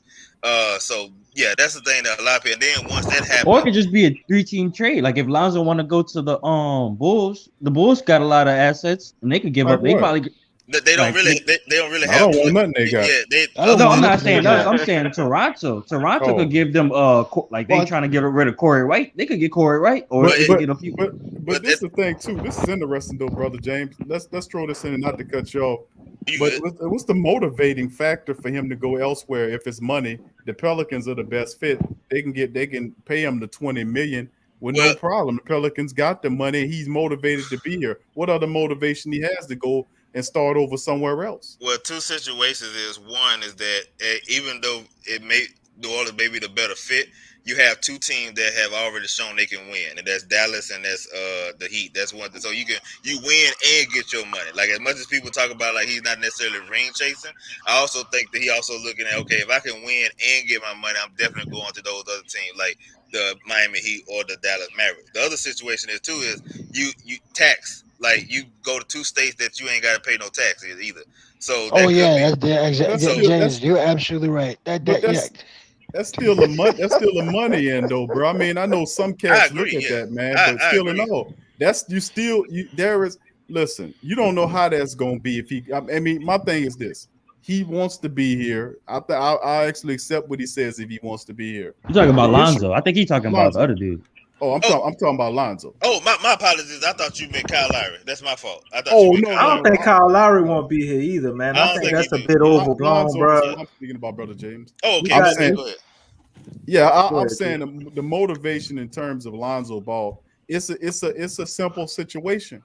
We have the money to pay him. He wants to be here. Let's pay him the But whatever it is. I think it's Also, David Griffin though. David Griffin is just messing it up, leaking all these stories to the I don't press, think he. I saying he don't want think other people though. David Griffin. I don't think David It's Griffin. not David. That's not James, David it's Griffin not leaking David. it. Yeah, It's his because agent. It's Rich yeah, Paul. yeah, because the reason why he's leaking that is because you're trying to tell Get his other value up. team, get his value. It's like, hey, they're not going to match, so put your offers in and you'll get him. Compared to because there's nothing helping the Pelicans to leak none of that stuff.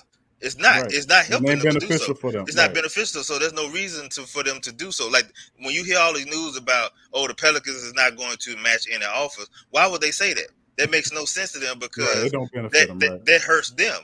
So Right. the other thing that you would also do is back to your question, Big Q. And I'm sorry, I thought you were talking about Kyle Lowry.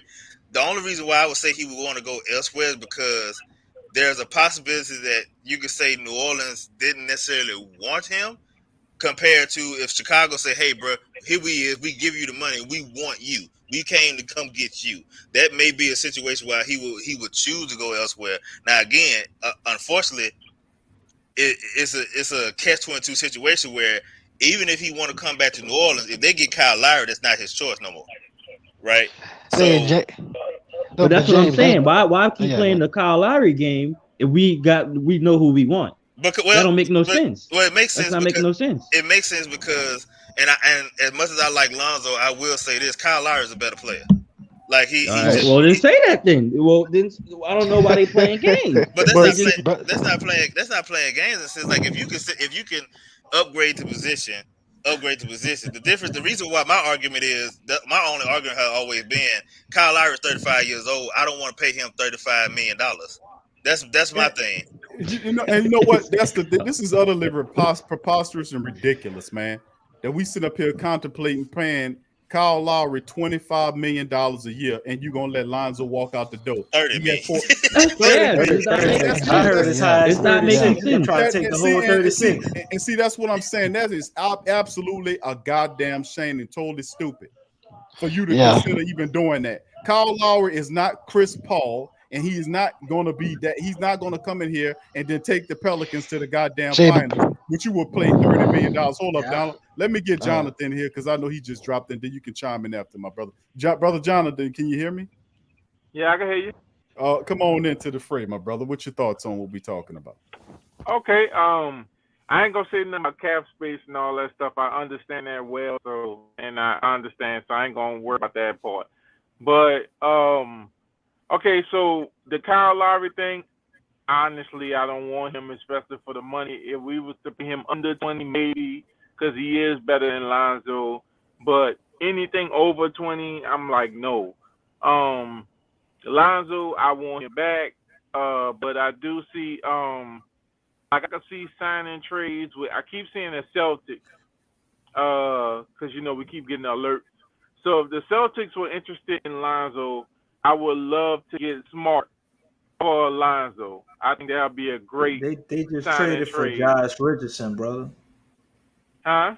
They just traded for Josh Richardson from Dallas, I believe. Yeah, Josh Richardson is a small forward. He's Yeah, but he make 11 million. Like, did they get off somebody else They would have to. to clear the cap up for Lonzo? They would have to. That's the only way. If you get rid of if you it's a signing trade. If you get rid of Smart, then you get Lonzo. Okay. I see what you're saying. Yeah, if you get rid of Smart, then you could give Lonzo that money. You know what I'm saying? They still didn't the Celtics still didn't sign what is the little French guy Fournier. They still didn't sign him yet, and he asking for like 4 year 20 million something like 4 year 80 million something like that. But they can't sign him because he wants too much. So that's somebody else who available. But I was talking about different sign and trade things. So the Celtics, the Bulls, I don't know who we could get from the Bulls because I like Big Q was saying, I don't see nobody on the Bulls that we will want. I guess maybe marketing. You know what I'm saying? You could switch and we could get that stretch four. He gonna cost just as much as Lonzo is. Right. I know, but we don't have. Plus he hurt. With money. He gets hurt a lot. Yeah, I don't want to give him no 20 million. I don't Yeah, think he worth right. that.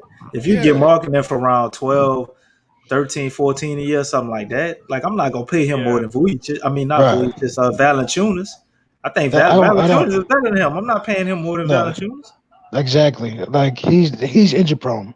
Chicago. If I'm trading with Chicago, just give me picks. I'll go from there. And see that's pretty much what's gonna happen. That's gonna end up being because there maybe there's. No, I'm still thinking that like there's still not even somebody that's on the back end, like on the. Because I was trying to think of like What maybe about Thad Young, bro? Thad Young, I think Well, he his the work Orleanian. He the Orleanian right if there. we gonna He get gonna somebody, be in the way, but though. that He ain't gonna be in the enough. way. He not He's in the way of Lonzo though. I mean, he gonna be in the way of Zion. You ain't got to start him. Well, I ain't say nothing about him starting. Well, see, that's the thing too. Is like so. I think if you look at everybody that New Orleans has been looking at so far outside of Kyle Lowry, it's pretty much showing exactly what they're looking for. They're looking for shooters that can, because they're not looking. The other people are not starters that they're looking at. They look at it's Forbes, Zach Collins, and who are the other two people that named? Doug McDermott. Doug McDermott, and I think it was one more I'm gonna guy. throw this name in too. I think we should Green. go after Bobby Portis. Michael Green. I think Bobby Porter's trying to stay with the Bucks, man. He just declined it. He declined. He declined. Yeah, but Milwaukee can resign him though. No, I think Milwaukee's gonna resign him. man. Yeah, he's trying to get. He only make it $3 million. He only made $3 million. That's the point. Yeah, but I don't think the Bucks going after him. They said that they try to go after Porzingis. Porzingis, who said that? Yeah. They're not. Brother, that's the agent. The agents is doing that. Nah, they were talking about agent saying Porzingis that. going to the Nets. They were talking about Porzingis going to the Nets. I ain't heard that. What they gonna pay him? Peanuts and popcorn? Like, I like Porzingis make $30 million. Like I don't know how Exactly. He makes a lot of money. But even then, so if you look at all the people that in free agency that the Pelicans name have been attached to who they've been looking at, they looking at Forbes, Zach Collins. Even though he has had health issues, he's not going to cost a whole bunch of money, and so you may take that risk because of your training staff and how good they are. That's the reason why you pay them to and plus, like I said, he's not starting. But if you think about he's 6'11", coming off the bench, a power forward that can shoot the ball. So if he is healthy enough the way you ain't relying on him to give you 30 minutes, but let's say 18 to 20 minutes a game, you make him sit there. That's somebody that you can add. Even if you get Kyle Lowry, whether you get Kyle Lowry or you keep Lonzo Ball, those are players that you can still add to the team that, like Big Q always say, help the bench. None of these guys they're looking at are starters. You know what I'm saying? So that's the thing that I think they're looking at. And also, and again, this is not something that has come out there, because if you ever notice that that Memphis trade came out like that, came out of the woodwork. Like it was It rumors came out about of it. nowhere. It was words about a day before, and then boom, it happened. So I think Right. that there may be moves that they doing or figuring out that we ain't gonna have no clue what's going on, because all these rumors and I stuff, gotta. it's just teams and agents going back Agents. and forth trying to pump up and lower people's Yeah. costs. That's all I it think is. it's Dallas and Miami more than the Pelicans. Just like that article said, it's in that order. If we are Yeah, well, involved in them, it's a backup plan possibly. I don't think they trying to break the bank to Now, go after now Kyle Lowry. CP3, I yeah. think that yeah, no, was real. I think they CP3, really that might was have looked real. at CP3 for CP3, real. that was That makes a real. lot of sense. Now I will say this: if Dallas gets, this is my dream scenario. If Dallas gets Kyle Lowry, I think New Orleans goes after Tim Hardaway Jr. Yeah, that would be smart. But we could get Tim Hardaway Jr. and still have Lonzo Ball though. That's what I'm We get saying. both That's of my them. point. That's my point. That's like if Okay, because so you say they trying to push up the money so they could get Kyle Lowry and overpay for him and not be able to sign Tim Hardaway Jr. back. well they're not going to We be able just to. we just swoop in and do that. Well, yeah, that's what I'm saying. They're not going to be able Okay. to. Whoever you, both of these teams, no matter what you do, like I said, both, all three of these teams, no matter what you do, if Kyle Lowry signs for the money that a lot of people are projecting, which is anywhere between $30-35 million, you're not going to be able to bring back certain people, right? So like for us, if we Yeah. get Kyle Lowry, we can't bring back Josh Hart and Lonzo Ball. If Yep. if the Heat get Kyle Lowry, they can't bring back Iguodala and Duncan Robinson and go. They Yep. already let go of Dragic today. The same thing with Oh, Dallas. he declined his con. He declined. They declined it. The team Oh well, declined. yeah. Oh, that was a team option. Okay, yeah. Well, Yeah, of course. they declined it. So that same thing with Dallas. If they get Kyle Lowry, they can't bring back Tim Hardaway. Tim Hardaway. That's the reason why they shipped Richardson. Other than the fact that he wasn't good last year, they shipped him to free up some money. So Yeah. if they get Kyle Lowry, Tim Hardaway Jr. is free. And so if you're going to re-sign Lonzo Ball, not only can you just re-sign Lonzo Ball and also get Tim Hardaway Jr., but you can still make other moves to improve the team, like all those other players that was mentioned. Like, so the good thing is about it, Pelicans got options. They Like, got nothing but options, Oh, man. hold on, look. yeah, I have a question real quick. The Brogdon trade, like I don't know, so I need y'all to explain it to me. So No, I don't think that's gonna happen, man. Okay, why not? Because who's the head coach? Rick Carlisle. Who's that? Rick Carlisle. I think No. if Lonzo, that, say for instance, the Indiana offered Lonzo 21 or 22 or whatever it was.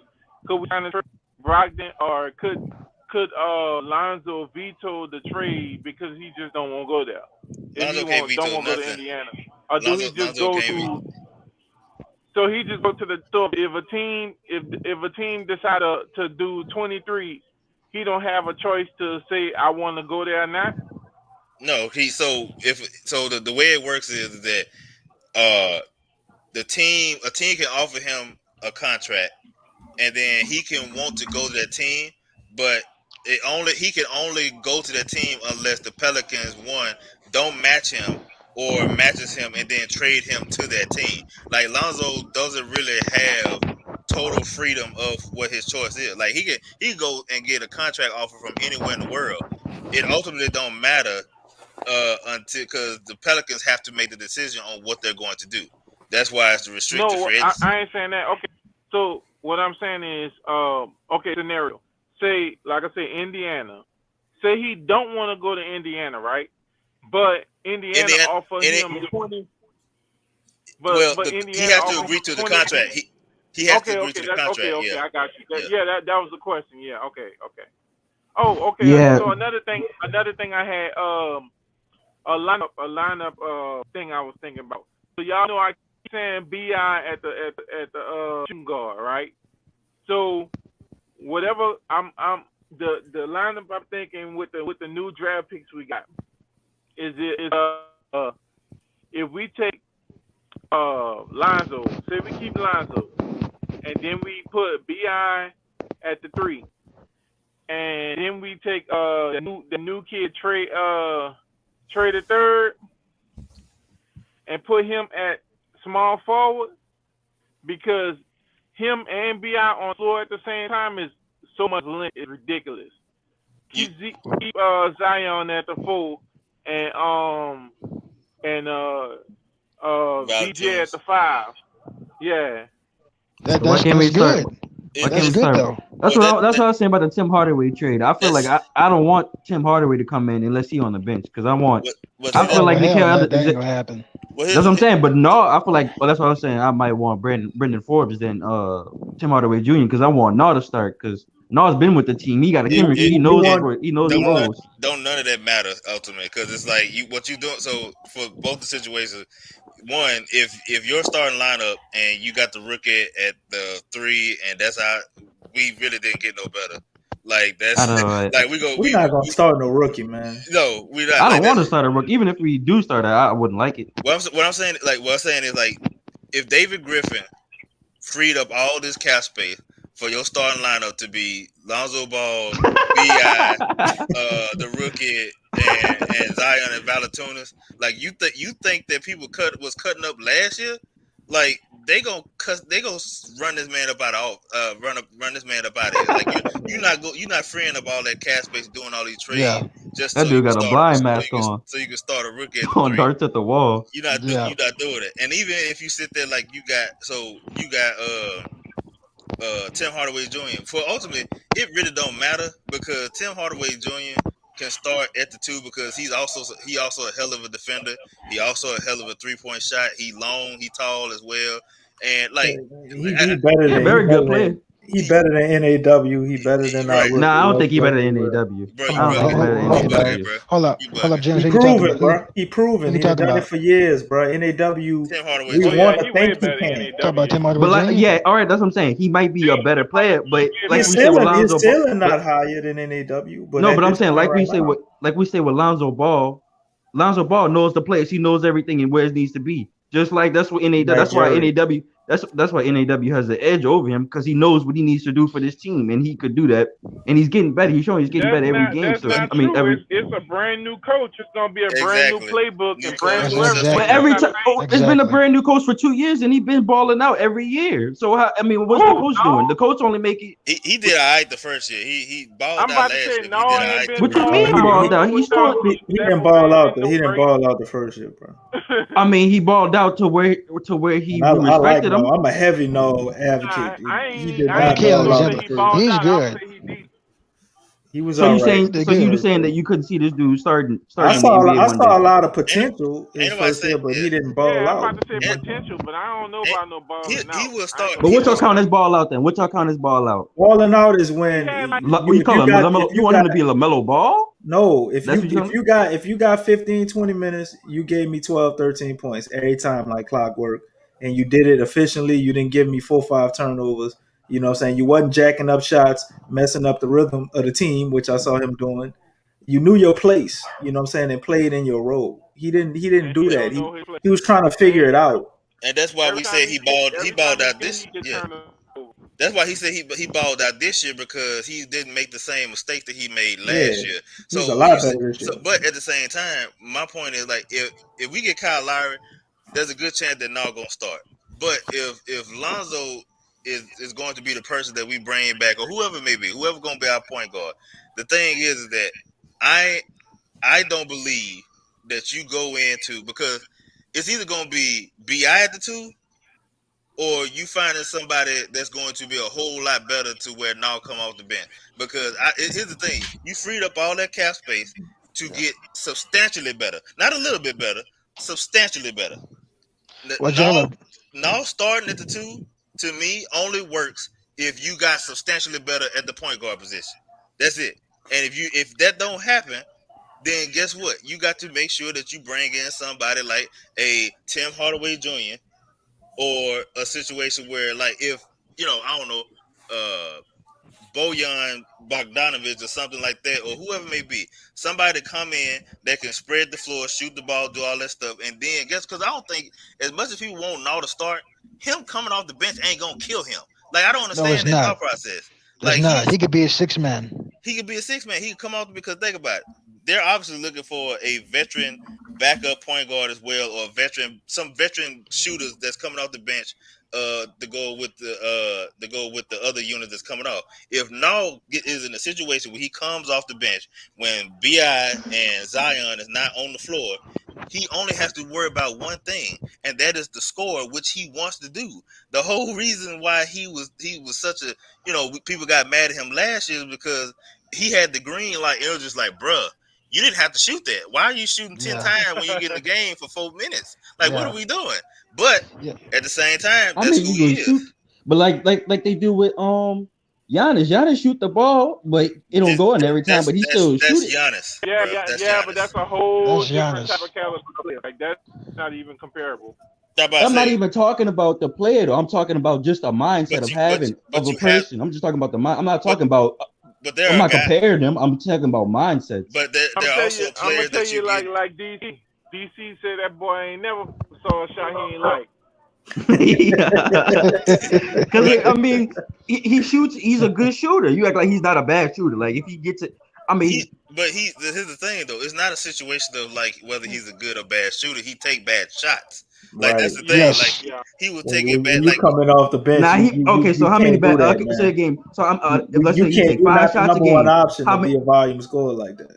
On the number one option in the second row, he definitely was. Off the bench, he was definitely the number one option though. But he was coming in with the starters doing what we talking about. Exactly. That's what we. That's what we're saying. Like when he did that on the bench, okay, that's what you're supposed to do on the bench. Okay, but I'm saying, but look at how. Wait, let me say this. Look how much faith BI gave him the ball at the last second of the game to shoot the ball. So they might have faith in him to be taking those shots. They might be walking. They might be talking. That's cool, brother. But like the thing is, when you come in. You know what I'm saying? You got to know the pecking order and figure out your role. Now, that specific play or whatever, B.I. might have knew he was going to get double. He might have told, no, look, I'm going to kick it to you, bro. They've been doubling me all game, whatever. Nobody is doubting his abilities, but you got to be able to think the game just as well as play the game. So when you come in and you cold off the bench and you've been in for 3 seconds, anybody who know how to think the game, I'm going to get to the line, I'm going to get a layup, I'm going to get an easy shot first. Before I try to do it, but it's like if Lonzo Ball, let's say the polar opposite. Lonzo Ball, he comes in and everybody's ragdolling him, trying to say he don't do like he does what y'all say to do. And then Nickel Walker comes in and tries to play his game, and now you ragdolling him. So I can't find the opposite. So nobody's ragdolling NAW. Right, nobody. I was talking about his rookie year. What I'm saying, this year, last year we was talking about last year though. I'm talking about the year he just played. I think he corrected all of those issues. He also did. He played great towards the middle of the season because if you remember, even at the beginning of the year, it wasn't like he was taking bad shots, but the issue was too is that if Zion is on the court, Zion is option one. He would sit there and go 2 or 3 possessions trying to score and don't even give Zion the ball. I'm sorry. Look, if you do that, I promise you, if I was the coach, I'm yanking your ass off the fucking bro. Like, but that's why you got that. But I'm saying you gotta let people grow, bro. You can't just let them. You gotta maximize everything you got. I can be cold as hell. I'm gonna make sure Zion touch the ball because it's gonna make my life easy. So you saying? Like this man never passed the ball though. Zion still scored 30 points at the end of the game. You're missing the point, brother. That's not the point. The point is I'm getting my shots in.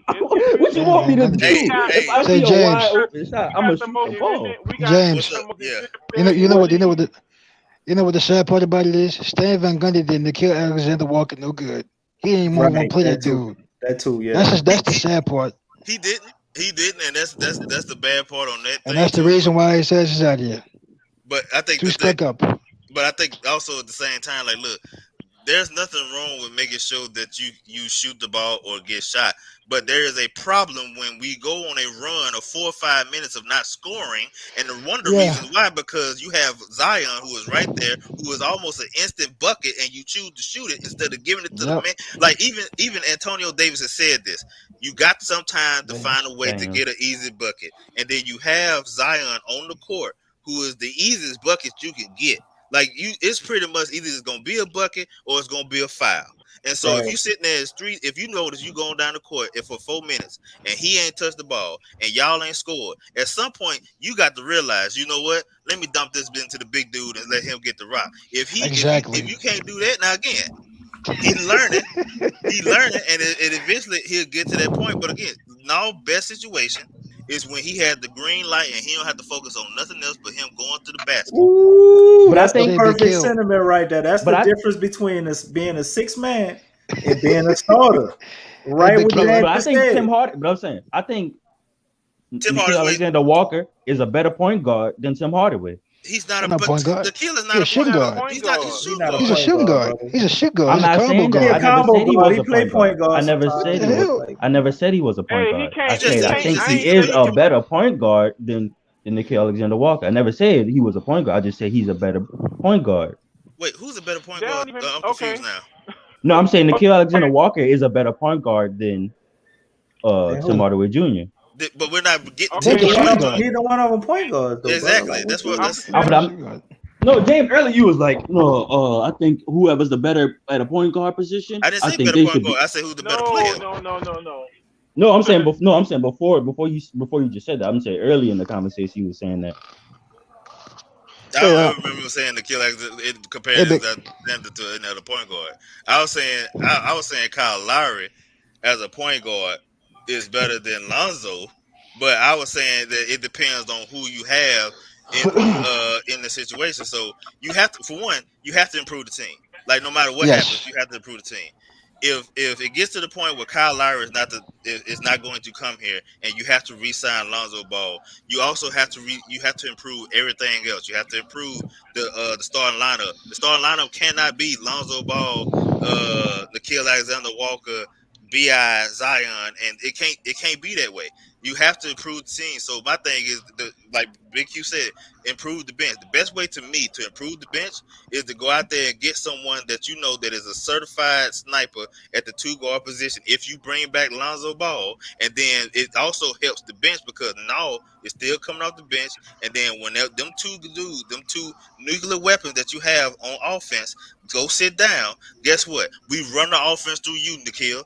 You are the scorer. You don't have to worry about nothing else but to get your shot. And the problem is, the other thing is too, the reason why Tim Hardaway is a better player also than Nickeil Alexander-Walker, because guess what? He played with who?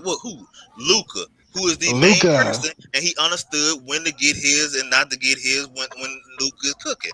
Like there was no situation where you looked at the Mavericks play and be like, oh shit, Tim Hardaway ain't even looking at Luka Doncic. That's not the case. He know how to play with another star on the team and make sure that he can get the ball. And he's shooting almost 40% from the free throw line, and he's shooting 80 and almost 90% from the free throw. So with that, and it helps both ways. The kid gonna get his minutes next year, whether he's starting or whether he on the bench. He gonna average about 25 minutes a game.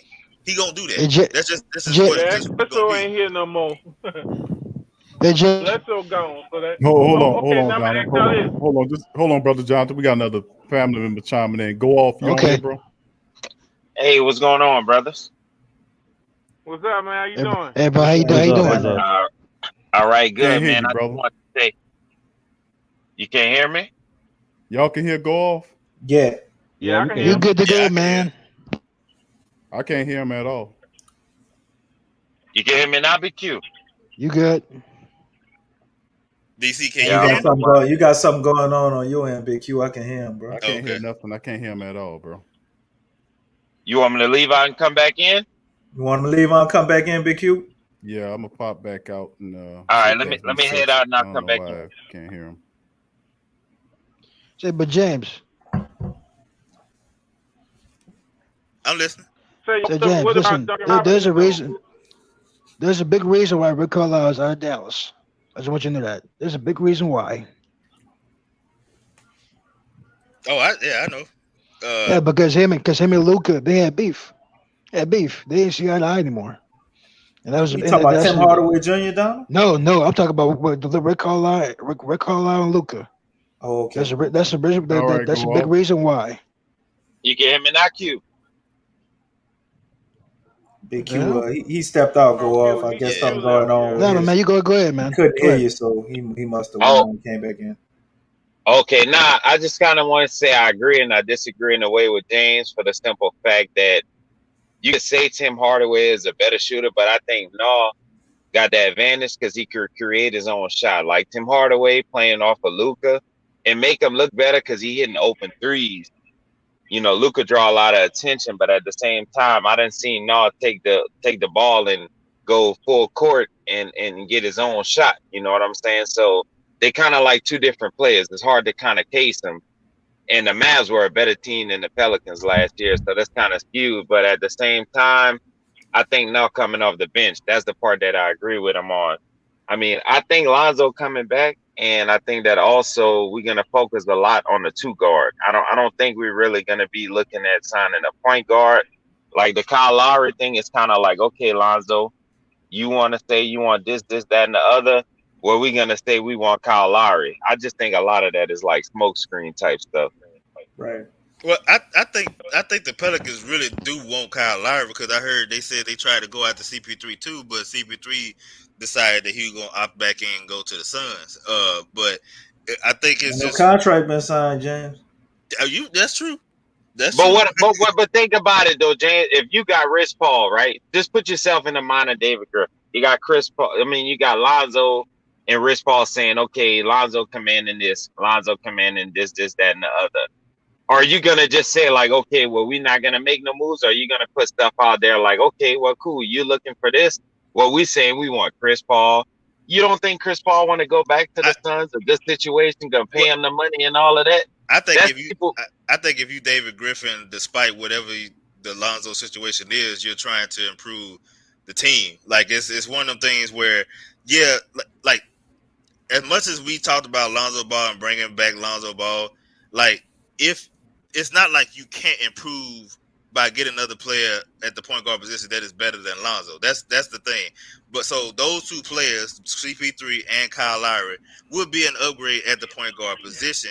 The thing is that once you strike out on those two, if you look at the landscape of the rest of the NBA and what's available, there's no point to go get somebody else when you have pretty much an adequate point guard that's going to be about the same or cost probably less than anything else that you go get out there and get. Like, think about the other point guard. Other than Kyle Lowry, who can you significantly say that's available that is really better than Lonzo Ball that's going to come within that price range? Like, Dennis Schroeder is not a lot better than, if better at all, than Better Lonzo score. Ball. He's Better a better score. He's That's a better it. scorer, but he's not a better defender and none of that stuff. He's not a better passer. You can say Dinwiddie is a better scorer, but he gonna demand 5 years, $125 million. Is he a definite better point guard than Lonzo? Nah, Not I necessarily. don't think he make But you that much But better. James, just what I'm saying though, at face value. All right,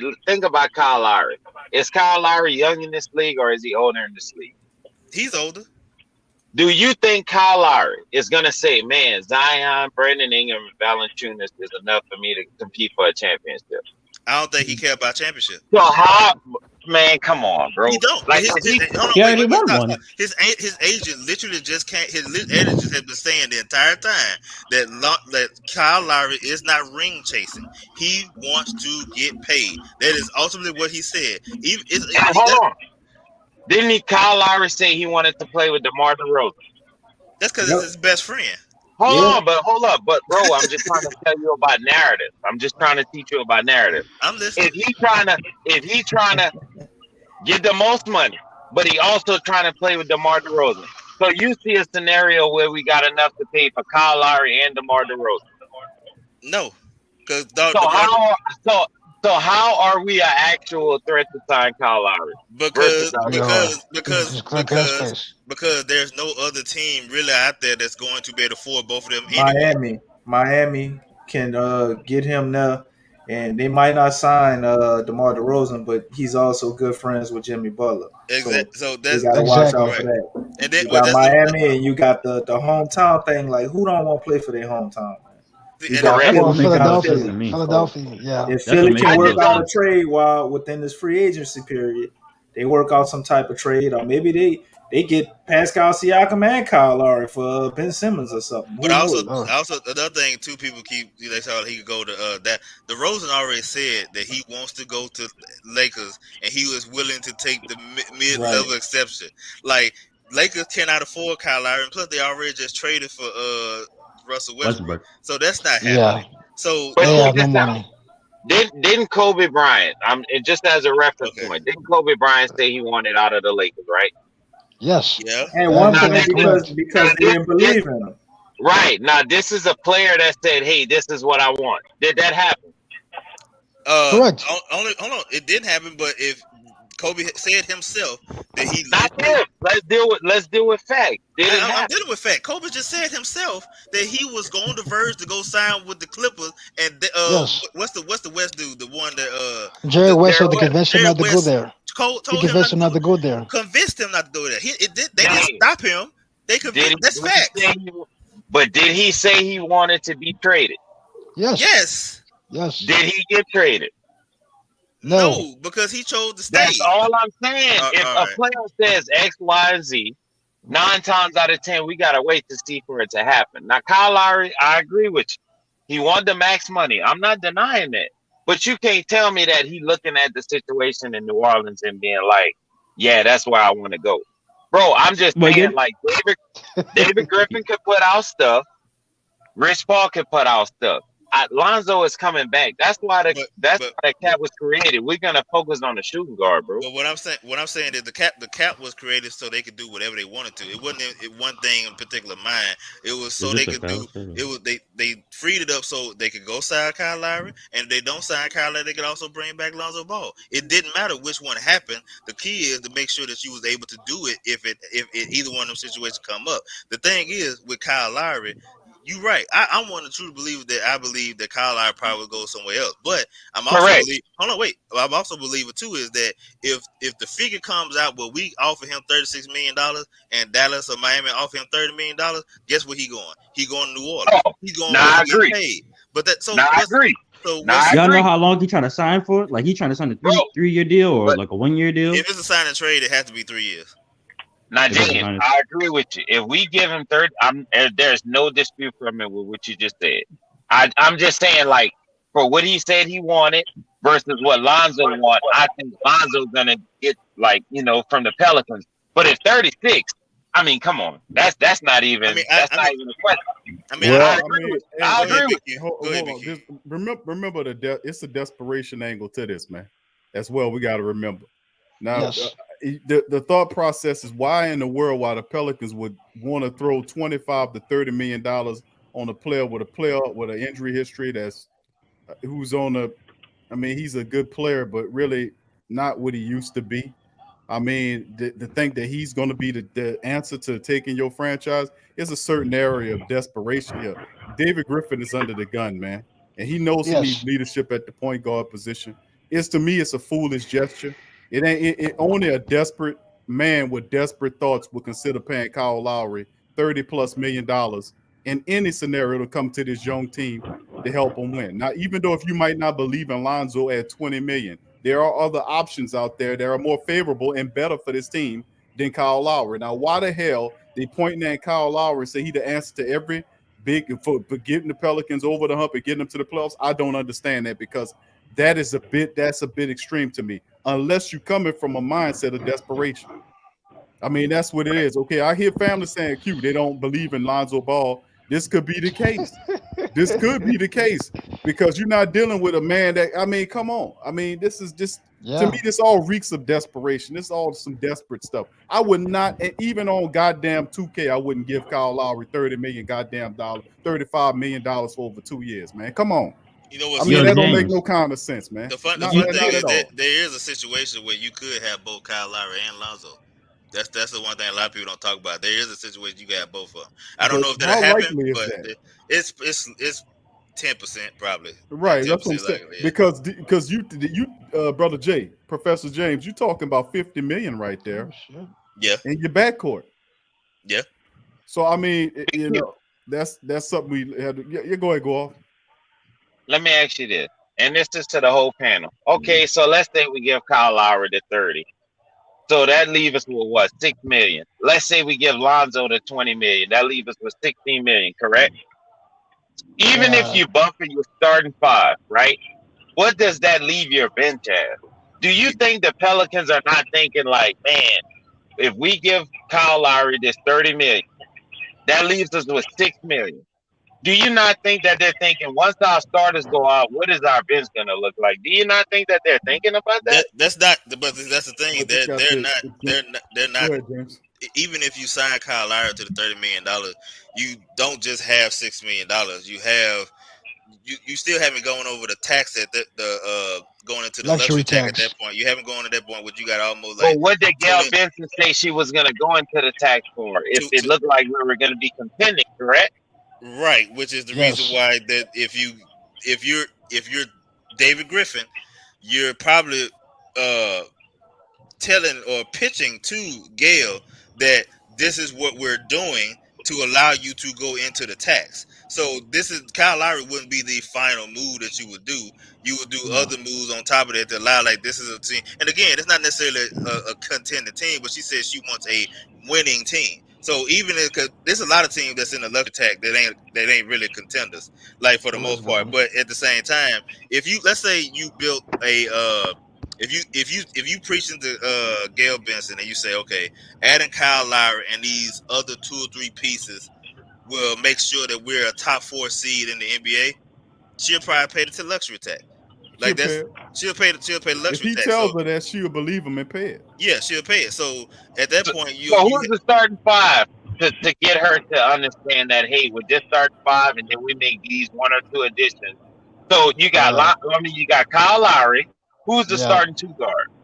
It'll probably be no. It'll probably be no at that point. Yeah. So you got Null, you got Brandon Ingram, you got Zion and Valanciunas. Yeah. Right. Right. So, kind of sound like a squad. That ain't a bad strong lineup as much as that ain't bad at all. It's Hold on, but what the bench look like, man? At that point, that's all I'm saying, Q. I mean, because Kyle Lowry, you can't count on Kyle Lowry the whole damn season at 35 years old. That's all when the I'm last saying. time he played? That's what I'm saying, man. You know what? That's why you got that reeks of desperation, man. There's better options out there than Kyle freaking Lowry at 25, north of 25 million is what I'm saying. Especially when it keeps you from bringing back players that can actually help you win. I mean, we're not that far. Right too. We're not that far off, is what I'm saying. Yeah. For competing here. I mean, remember, like I said, we blew double-digit leads last year. If we'd have won those games, we'd have been in the playoffs. We would have been in the tournament, So the playing we're tournament. not. Even though we missed 3-point shooters. We didn't have the 3-point shooter. We had JJ Redick running around there doing whatever he was doing. Regardless or not, we still had double-digit leads, and we took our foot off of them. They didn't merge with SVG, whatever it was. But we was not that. Y'all watched those games just like we did. We weren't that far off. We were close. Those are all for us close to be games. thinking Lowry is worth every bit of $30 million, to me, is absolutely ridiculous. For 35-year-old point guard in the league, pretending like he Chris Paul. Lowry's good, but he's not Chris Paul. That's what we got to understand this. So, if we want to go get somebody, go find somebody else. If you don't believe in Lonzo, Brogdon's a guy. Let's do something else. But don't pay this fucking guy $30 million for 2 years because we desperate for the playoffs. We got a coach that won't let the team collapse on itself. Go ahead, go off. I just had to say off. I had to go off. Now you go off. No, look, all I'm saying is if we retain Lonzo, right, and we also get a shooting guard with that, like Dan said, let's say you got 6 plus to play with. If you get Lonzo, you lock him in, Zion's happy, Brandon Ingram's happy, the team morale is higher. Now, you invest the rest of the money that you have after you re-sign Lonzo, and you build your bench. The goal is to make it to the playoffs this year. If you show Zion, like hey, Malcolm said, I go on by any means necessary. By any means. Even by $30 million call. But I will say this. Hold on, let me get this off. If you make it to the playoffs this year, and you say, if David Griffin goes to Gail and says, hey, look, we made the playoffs this year. We're ready to take the next step next year. Let's go into the luxury tax.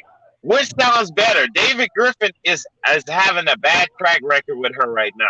Do you not see how it's more beneficial to play it safer this year? Re-sign Lonzo. You can also trade him, like you said, James. That contract is not a bad contract. You can get off of it. Yeah. So if it doesn't work out this year, next year you can say, "Hey, we're going to trade Lonzo, get X, Y, and Z." If you make it to the playoffs this year and you say, "Hey, Gail, we're going to take it to the next step next year. Let's go sign X, Y, and Z and make our team really contenders." That's all I'm saying, bro. Hey, baby, if you sign Kyle Lowry to $30 million, That's a good we one. better make it to the playoffs, or you gonna have to get out of here. Yep. We gonna be a playoff team though. We gonna be a playoff team with Kyle Lowry. You will get out of here. But here's the thing, though, and I think this is one thing a lot of people also fail to realize. I don't think that it's not just making the playoffs. Last year was just making the playoffs. Either first year was like, maybe make the playoff, whatever it may be. It ain't just like you can't do this and then go in the AC. This ain't or the 7th seed. You got all this money. Whatever happens, whether it's Kyle Lowry, whether it's keep Lonzo Ball, whatever it may be, you have up to 36, hell, really $50 million to play with, ultimately, right? Yes, correct. Yes. They're going to spend the money one way or the other. The key is that it's like what the team is going to look like and how you've been. So if you get Kyle Lowry, the difference is that, okay, you got the starting lineup, and then you put in, decent salary pieces that's going to you fill up the bench. Or the other way you do it is you bring back Lonzo Ball and you go out there and get you another bona fide starter, and then you fill out the bench the other way with like a Doug McDermott or something like that. The bench is going to be improved one way or another. Like Yes. Doug McDermott with the Kill Alexander Walker coming off the bench or whoever it may be is going to happen. It's just more of like how you gonna fluctuate that? How much money are we gonna have in the starting lineup? Is it gonna be $30 million Kyle Lowry and or is it gonna be $30 or $40 million with Lonzo Ball and a Tim Hardaway type player? Well, that's the caveat, James, because really, in my perspective, I think that the point guard position is very important. Don't get me wrong. I like Lowry, but I don't like him at that price tag. I think he was the wrong fit for him. Now, the family member said QB needs some veteran people here to help the young team learn how to win. And Lowry could help, but not at that price tag. That's ridiculous to talk about paying him that kind of money, man. For real? Seriously, we're gonna compete that? And then another thing is, remember, we filling out the bench as well. So we need to get a couple people. You still need a 4 off the bench. What about the 4 off the bench, a stretch 4 off the bench that can help? You still got Meritage would be nice. Twitter is saying, family, that Miami is the front runner to land none other than Kyle Lowry. So I mean, I wish Rondo was available. Rondo broke it down, bro. I think it's over for Rondo. As much as I like him, bro. No, I'm saying Rondo cheap, and Rondo he'll have that veteran leadership coach. Okay. I ain't talking about on the court. I'm just talking about in the locker room and being a vet. But even then, like he gonna demand by like $8 million, and I'm not as much as I love Rondo. Like I could go put that $8 million towards somebody that's gonna actually give me some buckets or gonna really be on the court instead of like, But listen, fam, that was a great. You know what, DC? That was great news about the Miami thing. Because the next thing they got it is Twitter though, Big Q. They could change in 24 Well, I mean, but we did say that before that Kyle Lowry is not the Pelicans aren't the top team on Lowry. There are a lot of teams out there that's vying for his services, but the Pelicans, there is information leaking, and y'all, the flock heard this, that if they couldn't get Lowry, the next man in line is Spencer Dinwiddie. I don't believe that one. That's the one I don't. Dinwiddie ain't even proved that he all the way healthy from his injury. That man crazy, bro. How am I gonna risk paying you $25 million? That is so we don't wild even know if you healed from your injury. Like, and when you wasn't hurt, you wasn't no superstar. You ain't never been an all-star, and you want the same money on the low end that Kyle Lowry probably take. Like Kyle Lowry might take 25 to play at Miami, but if he come in here, he go. How much y'all got in y'all salary? James said 30. Right. Wait, y'all That- talked whatever- about John Collins coming to the What team? it's gonna take to get you here, Kyle? I mean, but he John- made 30 whatever this you past got. season. John Kyle Collins going Lowry back to made, Atlanta. but Lowry made 30 this No, past the year. the coach I'm talking about. The Oh, you assistant talk coach. about So he gonna want at least 35, then. Huh? Oh, Lyle Collins, yeah. no, not Lionel. He's talking about I'm talking about the Warriors assistant coach. Yeah. I I don't thought know. it was Sam Mitchell. I thought it was Sam No, Mitchell. that came from Scoop B, bro. I don't believe shit he say. I'm sorry. I don't believe. Sam Mitchell not come here? No, that was on the Pelicans page. Where you see that at? On the Pelicans page that we was just looking at on today with the 4 players on it. You talking about the Pelican report? Yeah, Pelican report. Hold up, James. Sam not come here? Well, Sam's not come here? That was just people putting his name out there that he could be someone to look out for. They never said they have, as far as I've seen, I ain't seen nobody actually named to be an assistant with Willie Green. Like the only thing I did see was Scoop B had tweeted saying that the whoever the Collins boys. No, well, yeah, some from the Warriors. Darren Collins. Yeah, but again, not to try to boo boo on somebody, but I don't really take what he tweet to heart because he be wrong a lot. So I seen that too, James. I seen a couple But of them. y'all don't think continuity plays a big issue with Lonzo being here, with Zion and Brandon Ingram and all that? Y'all don't think that's gonna play a part in David Griffin's mindset of? No, he's desperate. Well, I think another thing is too. Damn, he don't give a damn what Zion Williamson, and that's the caveat we keep thinking. Well, I mean, if we win, then for Zion, and forget the fact that we didn't bring Lonzo Ball back. If we win, that'll be good enough reason. Exactly. That's the mentality. See, then that's a foolish mentality. If the man, if you trying to keep the man tell you he liked this player, then you keep the damn player. You work around that and you build it. You're not that far off. That's why I keep saying this is desperation in him trying to get that guy. You're not that far off. Right. Greg CTC said, listen, build around Lonzo, add some more shooters. Simple.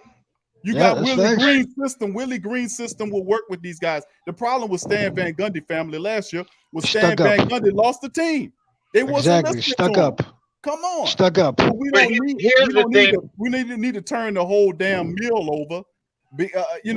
Because you might have you had a few, you got the little tart at the bottom of the beans right there. You don't have to throw the whole pot out. Just don't, when you get the beans out, don't scrape the bottom. Yeah. Y'all know, y'all have burnt beans before. Hell, y'all know how to cook. Oh yeah. Think about it. You got to be trying to burn some damn beans, boy. Just not paying attention.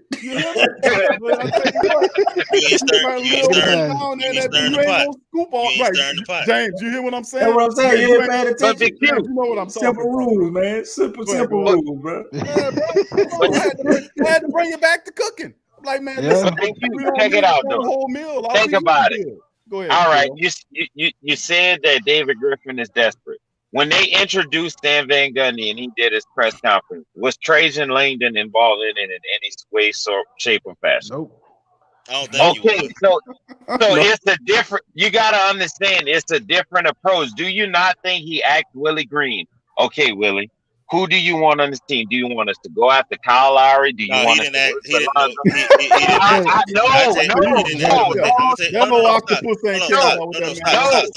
No, that's not true. That's not true. I'm gonna tell you why that's. I'm gonna tell you why it's true. I'm gonna tell you why.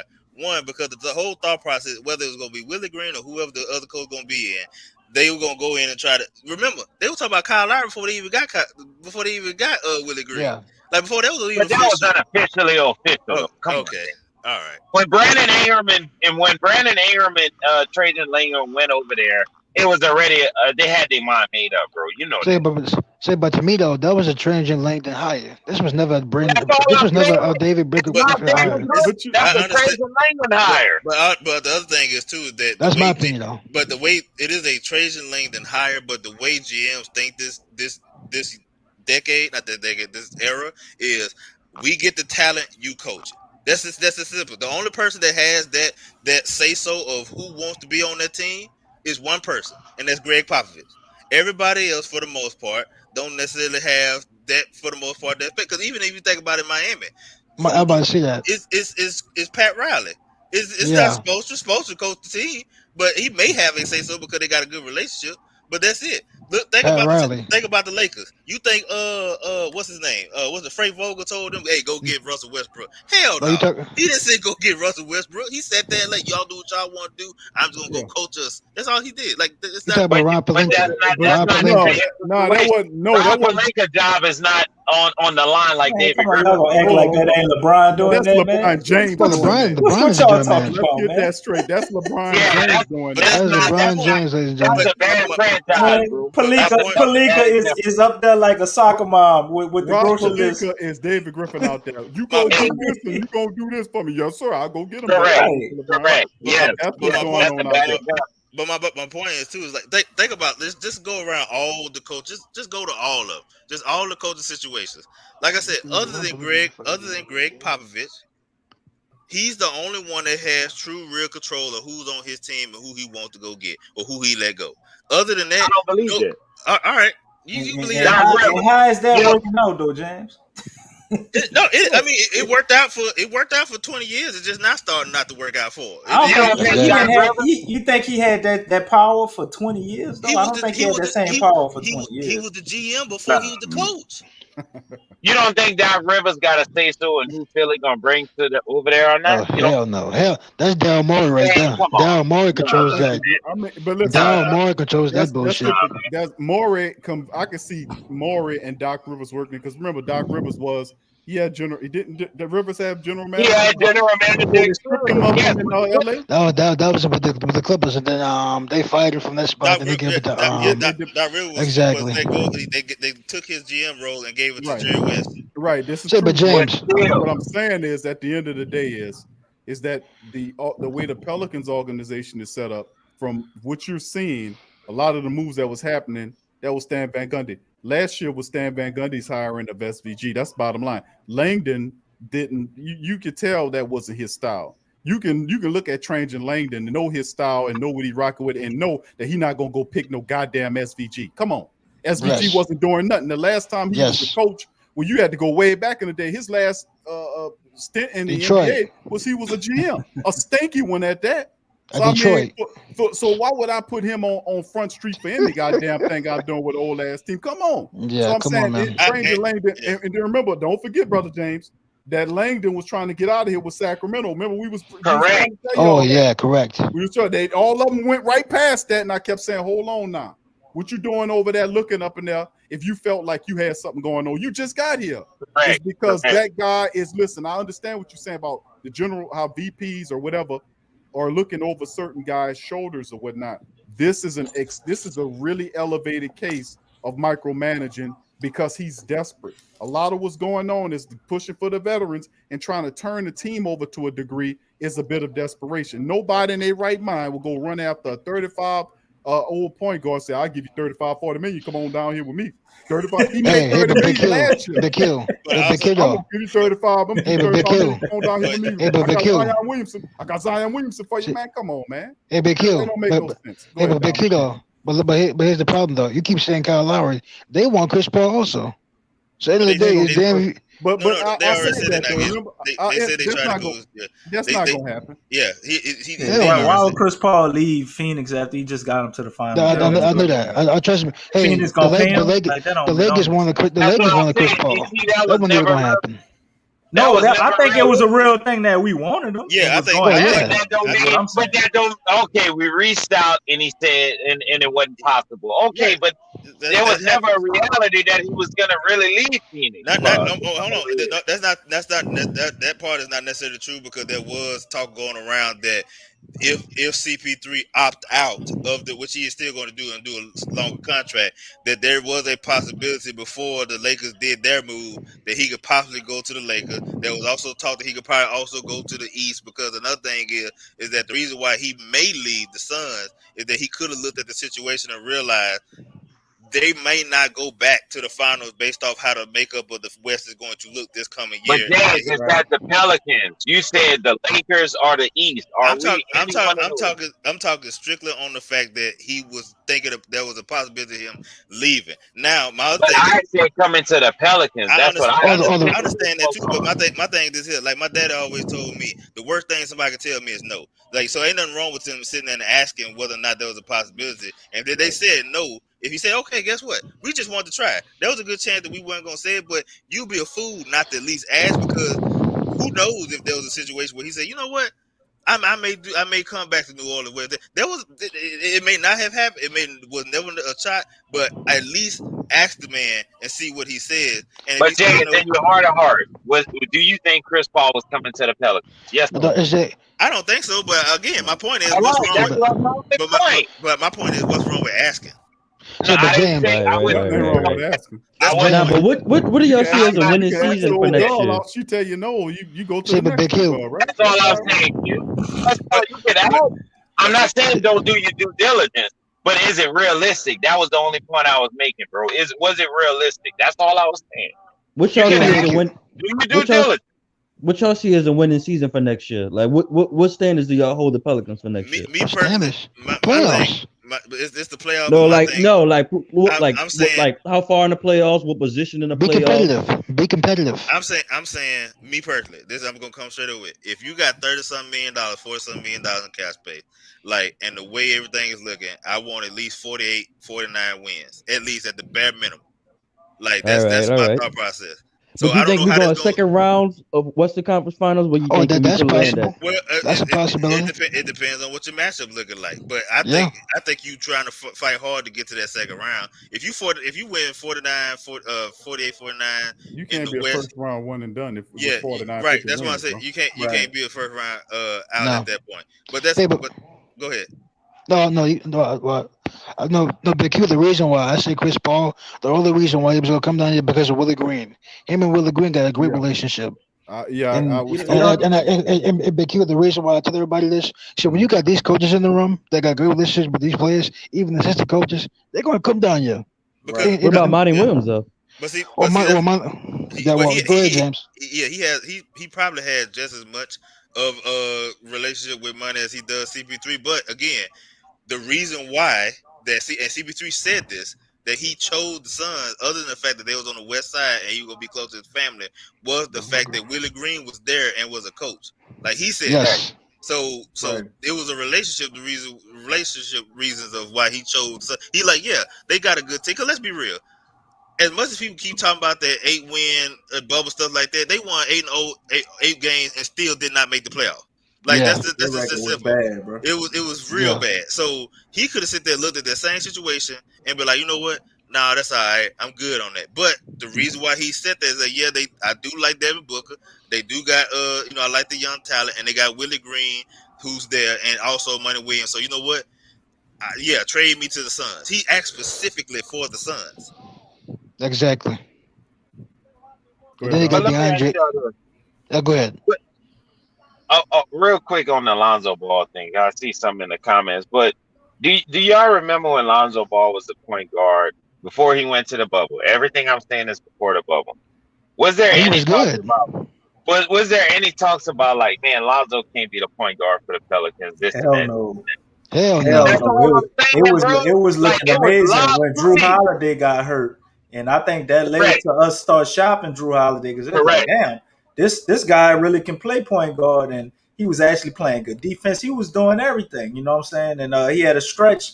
It was from maybe about February to March, and then guys start coming back, right? Zion came in, you know what I'm saying, for that stretch with Lonzo, and Drew Holiday came back. B.I. had missed some games for Zoe had got hot basically by itself, and then when them guys came back, they started winning. They started to win, man. They started winning. They started looking real impressive. Then we had them 2 games against Dallas and Minnesota. And it was like, man, this is looking a little weird.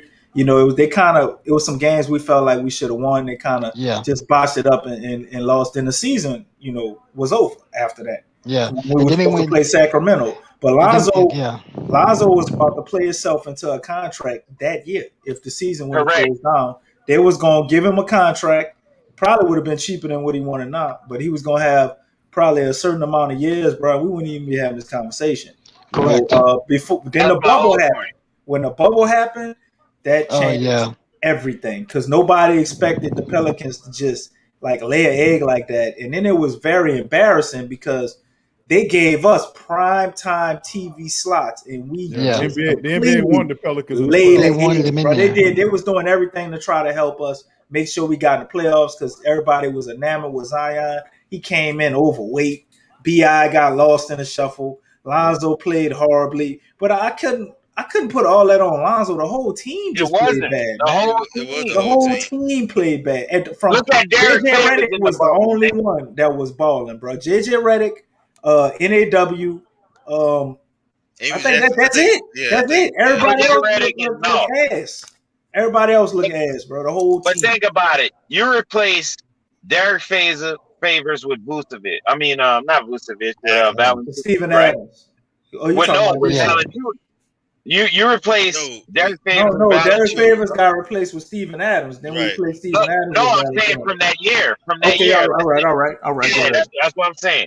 So we replaced Derek Favors with Valanciunas. How much better are we? In that situation, we're a lot better because Derek Favors he's a power forward playing center. Like Derek Favors going to China now. The whole reason, the whole reason. I'm joking. The whole reason why. No. The Utah traded him. Did it? Yeah, they traded him again. They traded him again. They got rid of him, bro. I think I want to say he with Boston. So the reason why we went. No, Oklahoma City.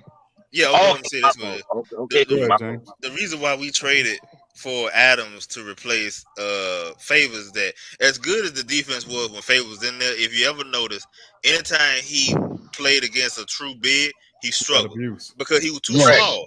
So that's the reason why they went the other way and got Adams because he was bigger. They messed I still believe that was, as much as people cut up about it, that move was a lot better if Eric Bledsoe wasn't on the team. Like Eric, the two together on the court together, the two together at the same time on the court messed everything up. If Eric Bledsoe was, I got a comment on this. You can have it. This comment right here, man. He says some people thought Zoe wasn't able to run the half court offense efficiently. Are you crazy? I was open to letting him grow, but Griffin wasn't vibing and wanted to move him off ball. That is not true at all, man. David Griffin had nothing to do with that. That was Stan Van Gundy did that. I gave you that analogy a bunch of times, and I told you his mind process for that wasn't because he wanted to make Lonzo Ball some off-ball 3-and-D guy for his career. He did something similar to D Wade. He wanted to make Lonzo Ball more confident in his shot, and he put him off ball so he could be able to score more because Lonzo Ball looked to pass all the time. So he wanted him to be able to score more. And he felt like that would make him a better point guard. So if he wasn't going to put him back at point guard at some point, he wouldn't say he felt like that would make him a better point guard. What he did with D Wade, he made D Wade play point guard instead of shooting guard because they wanted him to be able to facilitate at times in the game. That's why they put D Wade at point guard, and then they put him back at shooting guard, and D Wade became what we know as today. As Flash. That next season after he went from playing point guard. So you may not like it, in the meantime, but the thinking behind it, I actually thought Stan Van Gundy was very intelligent to think like that and be thinking long term to help that dude grow his career. And I think that might have been another reason Lonzo Ball didn't cause a lot of rifts and shake a lot of waves with that. I'm sure Stan Van Gundy probably expressed that to him and probably showed him D Wade and what he did. And Lonzo Ball went along with it and had a career year. So you go into the next year and you put the ball in his hands with the passing ability he got, and now he has confidence to score. You ain't going to get nothing but a better player. So David Griffin, I don't know how he thinks pertaining to Lonzo Ball, but anybody who followed this whole thing, I mean, it just only makes sense that this year he will get better. That's why I think he's coming back. They put too much into him for him not to bring him back. And they said, what's crazy? Lonzo was able to play better off ball, and he did a good job doing it. My thing is, Eric Bledsoe was sticking up the joint. He didn't want to be there. And He see didn't want that, to do his job. And it was just and pissing me off. that's another thing too, that you kind of had no choice but to do so, because Lonzo played good off the ball. Eric Bledsoe did not play good off the ball. So it's like He didn't you want to even kind of try. He didn't play good with the ball. Yeah, that's true. That's I that's ain't true. gonna When he got that block at the end of that one game, though. Outside the ball, in the ball. His ball, he best sit his ass on the bench. He got that block at the end of that one game. Hey, I played That was 2K. that was the lone highlight right there. I played 2K Those today, 7 family, threes and I when he didn't had do the 7 threes update. in one game. Like Eric, that dude, man, it's just straight up, it's full of shit, man. What you That's why got, he played last year. Man, I was playing 2K, bro, and I didn't do the update the roster, right? I was so mad when they subbed Eric Bledsoe. I quit the game and I just went cut him off the roster, bro. Just to make sure that auto subs would put him in. Kenny, we just got hey family, I got a breaking news. Eric Bledsoe just texted the show and was asking for Kenneth's Cash App.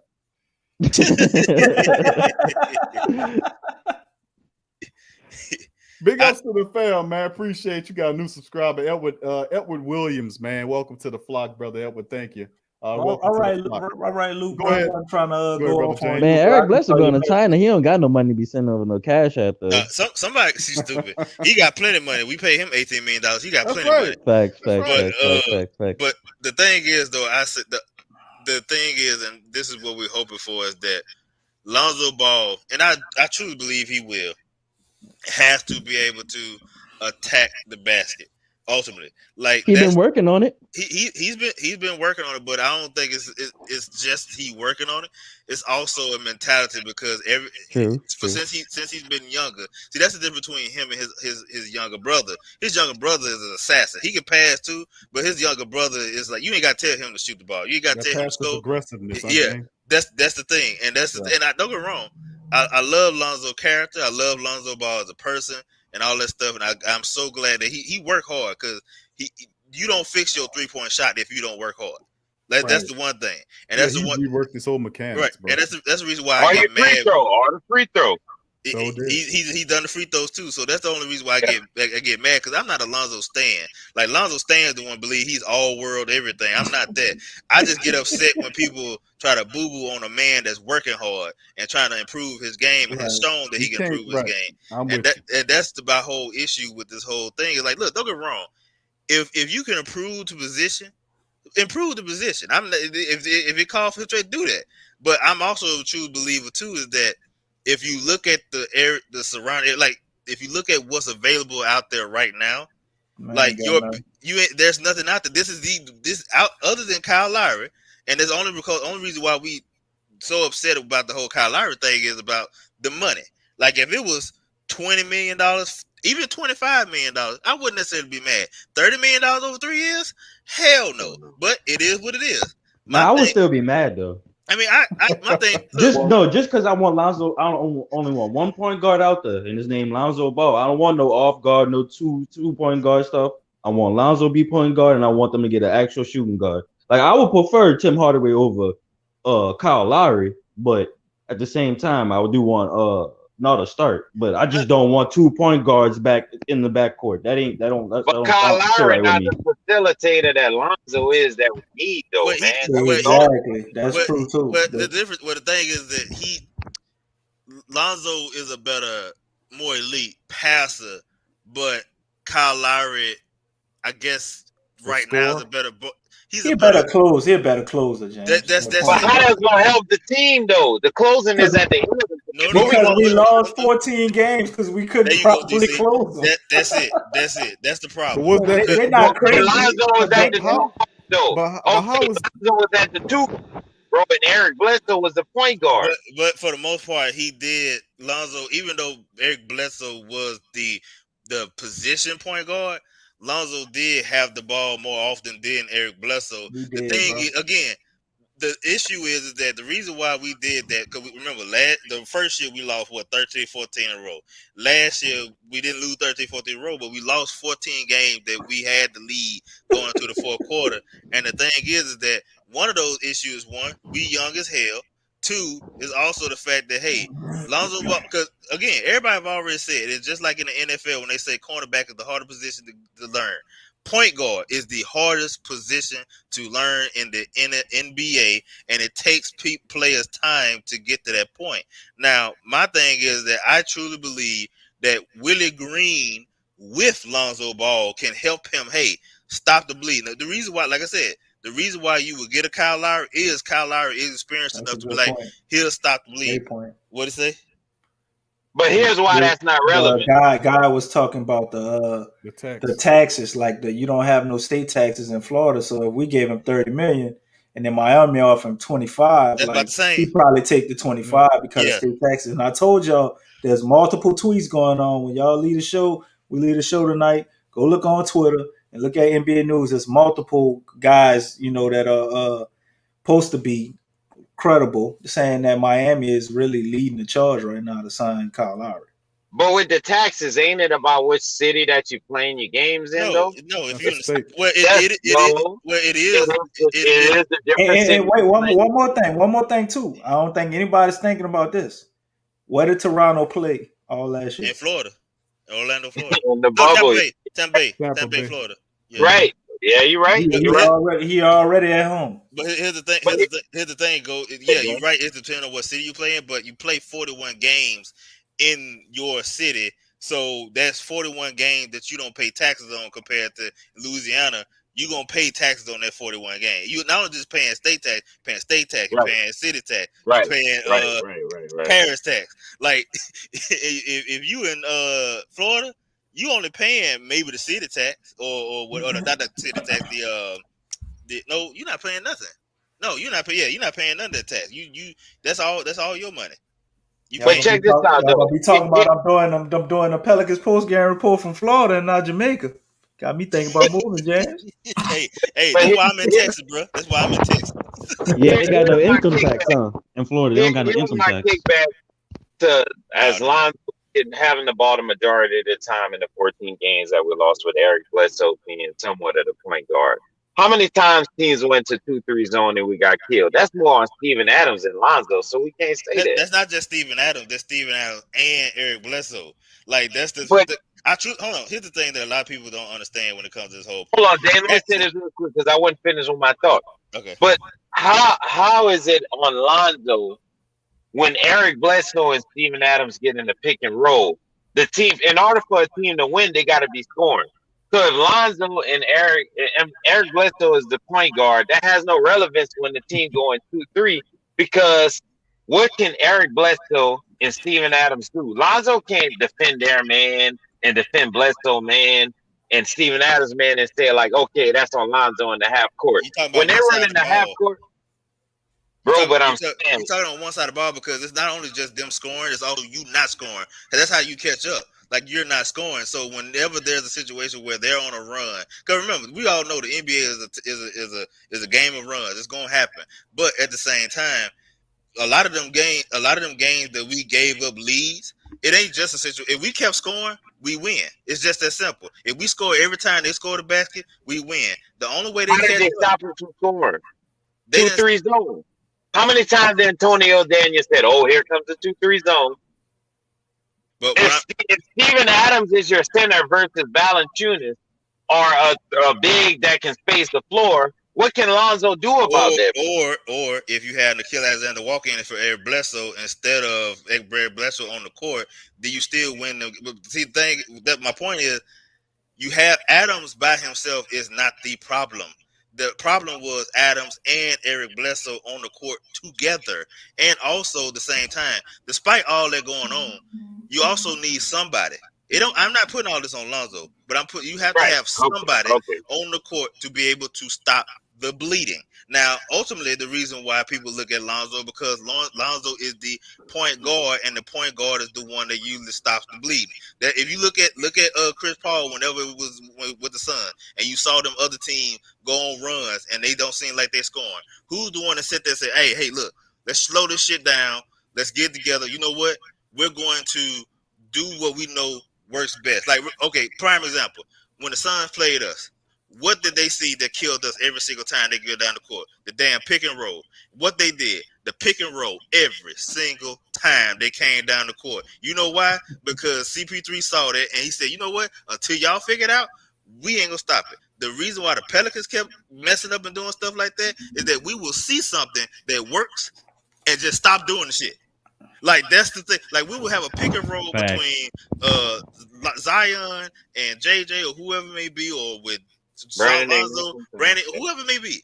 All of a sudden, we go away with it, and then everybody playing hero ball and ISO and shooting the ball up and missing and all that stuff.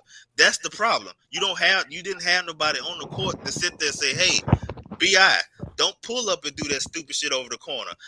Zion, bring your ass over here. Come get this ball." You didn't have nobody to do that. So DC, let me ask you this. I got a question for you. So you replaced Kyle Lowry with Lonzo Ball last year with Eric Bledsoe still there. Does that make a difference in the 14 games to you? Yes.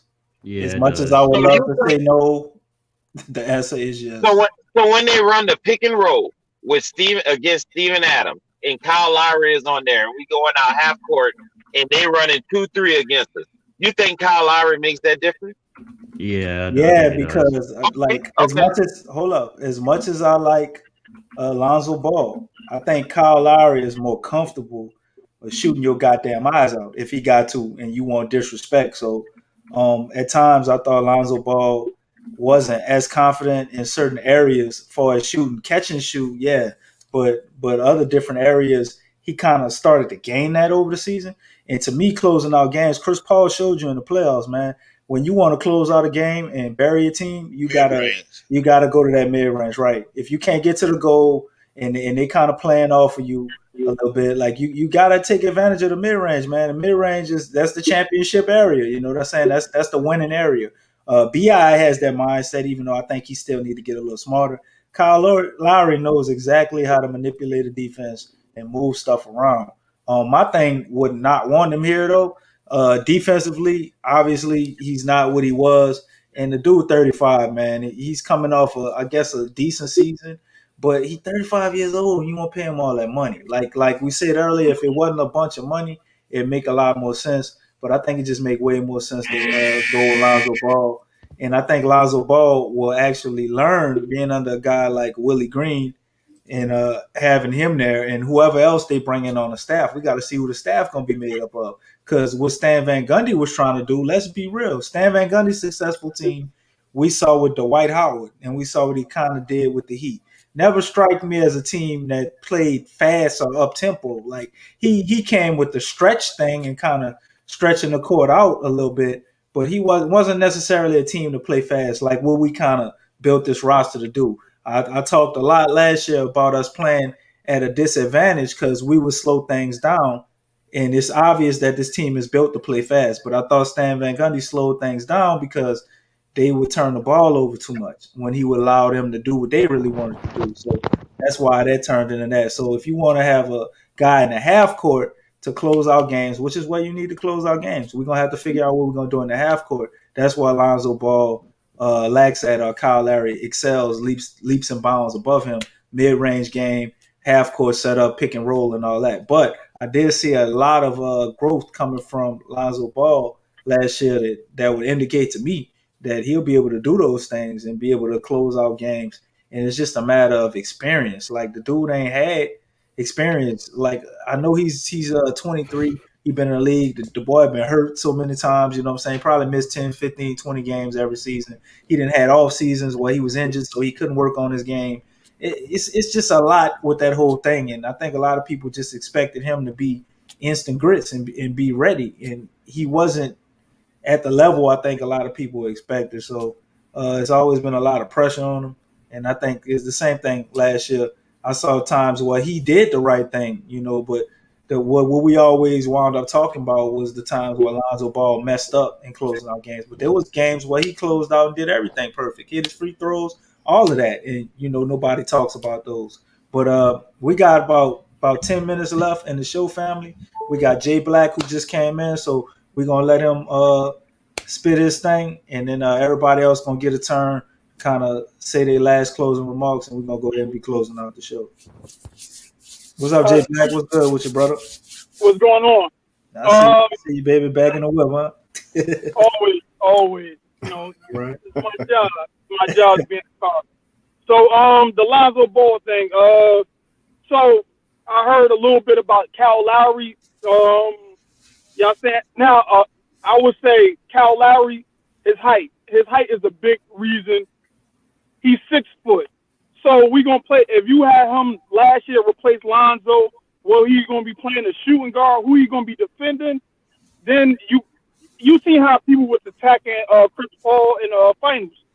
So they was like seeking out little small guards to attack him. And that's probably what they would have did if we had Eric Bledsoe and Eric Bledsoe and Kyle Lowry.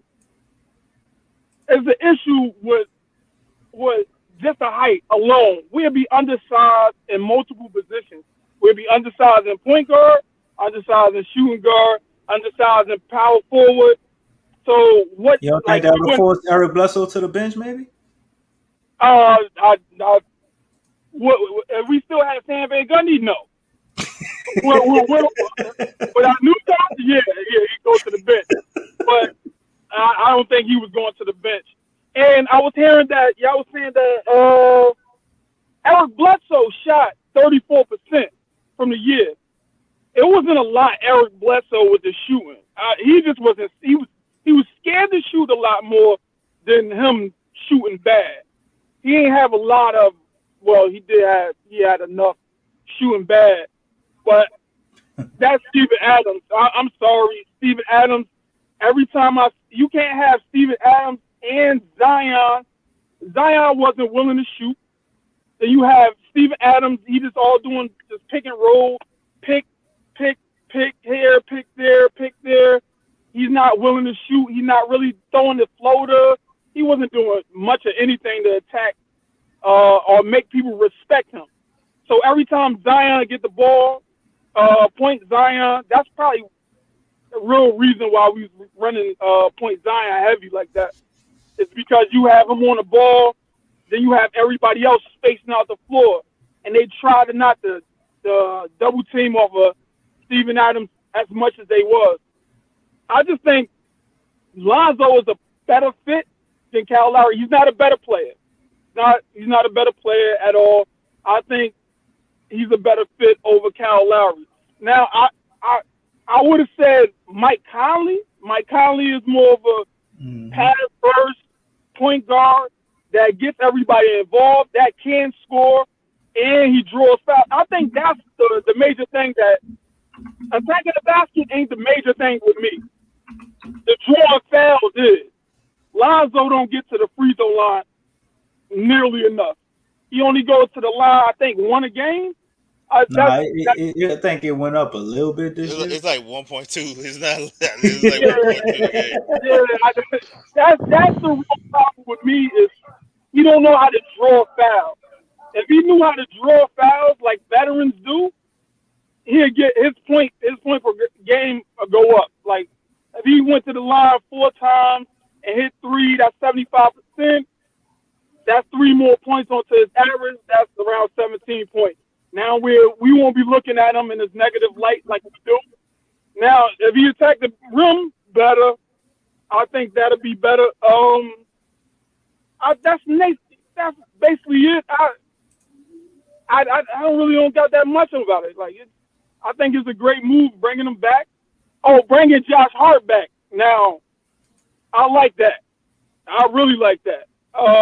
So I don't know what they're gonna do, if they're gonna put Josh Hart on the bench again, or NAW start, or NAW on the bench. Big Q was saying it all last year. We needed 5 people off the bench.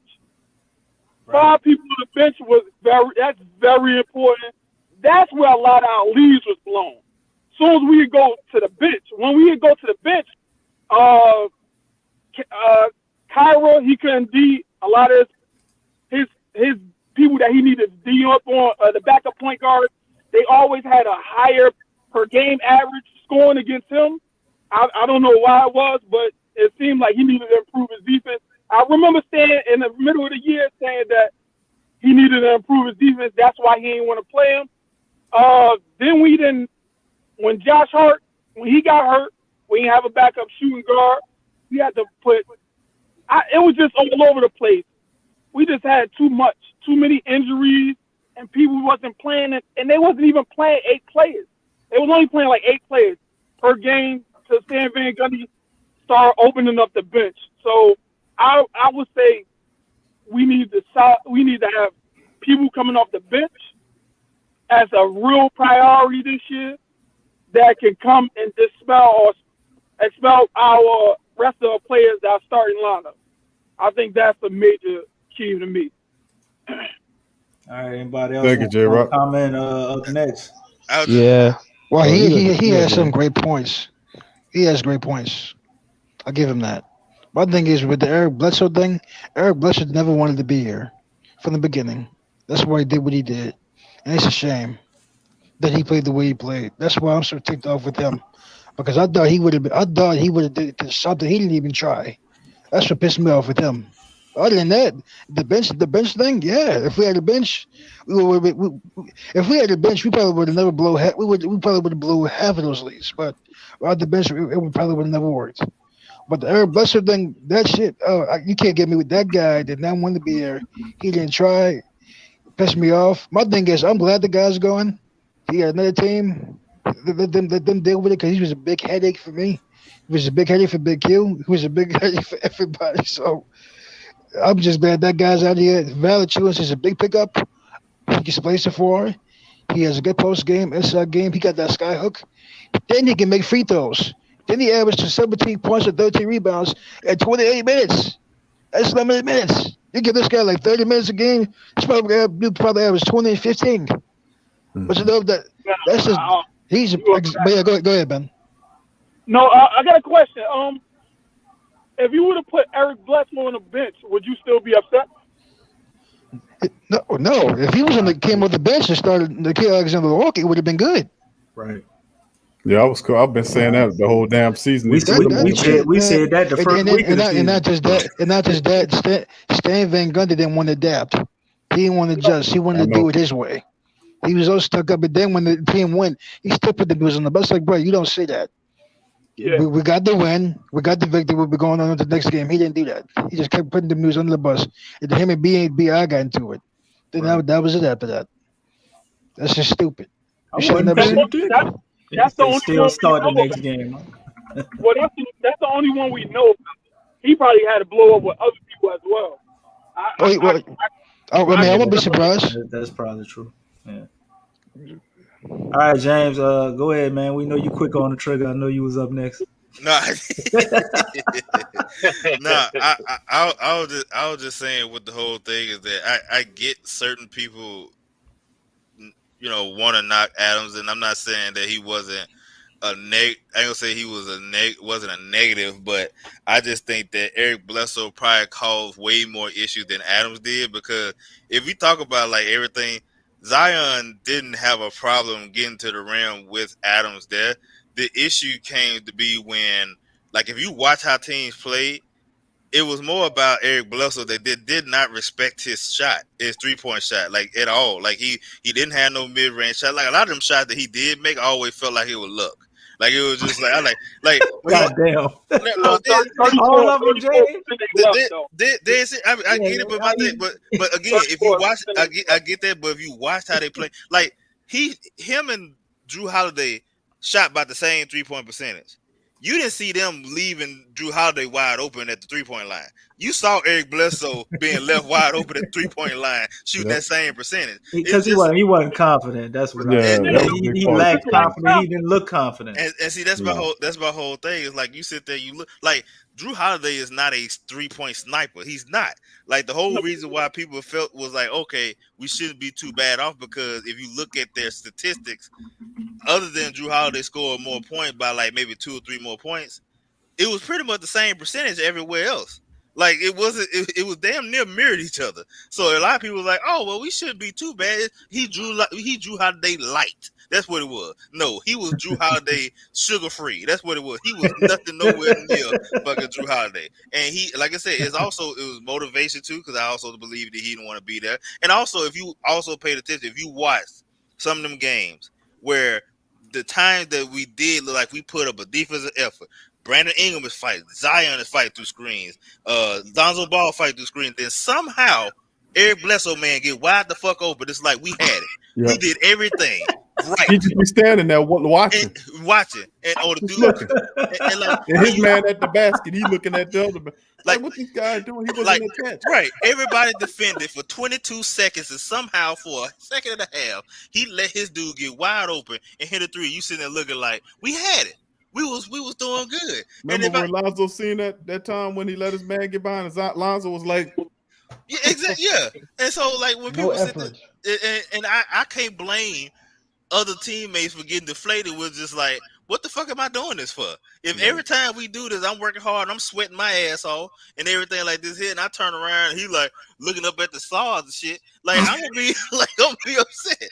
So I think Adams was he as good as what we could have? No, like he didn't do everything we did, like the whole slapping the ball out. I hated that shit, but he did give us a lot of second chance opportunities that we did not have last year. And I think Valanciunas is going to give us that production. And even then, like Valanciunas, even though he can stretch the floor, he prefers to be on the post. That's what he prefers to be. That is not going to be an issue because we're not going to have another person on the court other than Zion that is not a threat from the 3-point line. We're not going into next year doing that. That's when people bring up Marcus Smart. I don't fucking want Marcus Smart because he can't. He Eric Bledsoe too. Like he like I say Eric Bledsoe. He at least stays motivated. Like he's going to fight regardless. But he's not a threat from three either. He's just going to at least he's going to be consistent. That's it. Now if Marcus Smart comes here and he's coming off the bench, I like that. But as far as our starting two, no sir, I'm not good with that at all. And so that's why I'm like, I think that the team is going to look. It ain't gonna look completely different going into next year, but I think the team is finally gonna be made in a situation where you got a good coach, a young coach that's going to be able to do good, do new things that people do defensively. Like Stan Van Gundy stuff was theoretical. Right, he was trying something new based on what he saw with his 2 years that he wasn't coaching.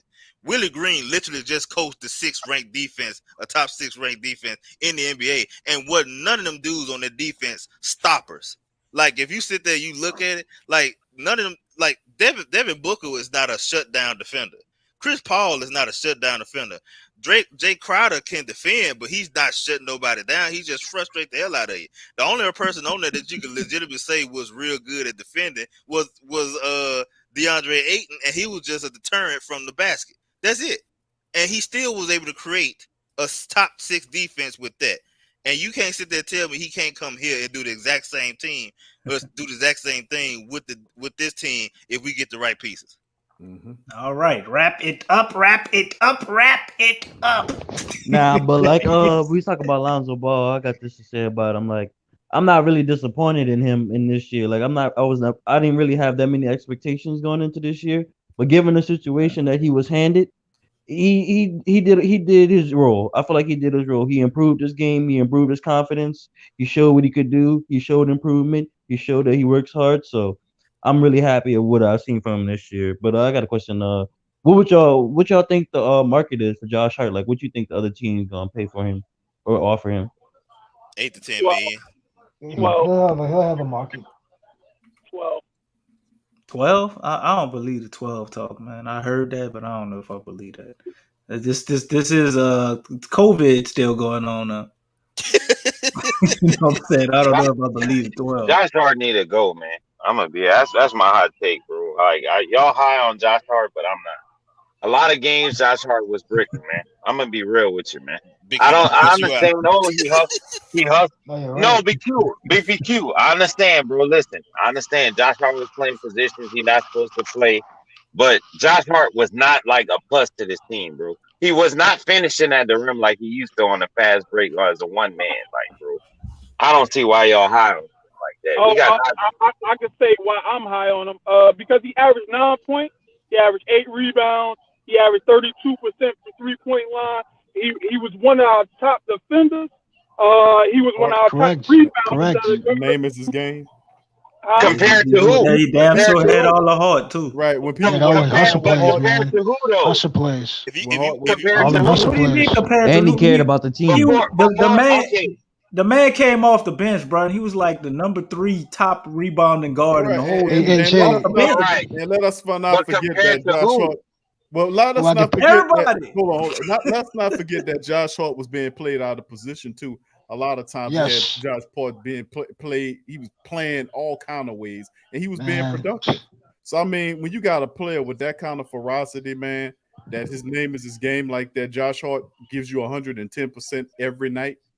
You know, he helps. And I mean, I just love his game, and I think he's a vital part of what he brings. He's not That's a minus to the yeah. Pelicans. He's not a cancer. He's not a minus. He- He's on their plus. Like I said, the trade that we got back from Anthony Davis, if you can somehow keep those guys together and accentuate them using the draft and cheap free agent or clever player signings, veteran signings to add around these guys, you have a squad.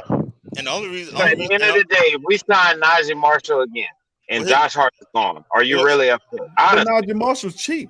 Yeah, that's the difference. He's The only, cheap. But that's my whole point. Are But you the- upset but if we he's- get rid of Josh Hart and we get some more money to get somebody else? Are you upset? Yes or no?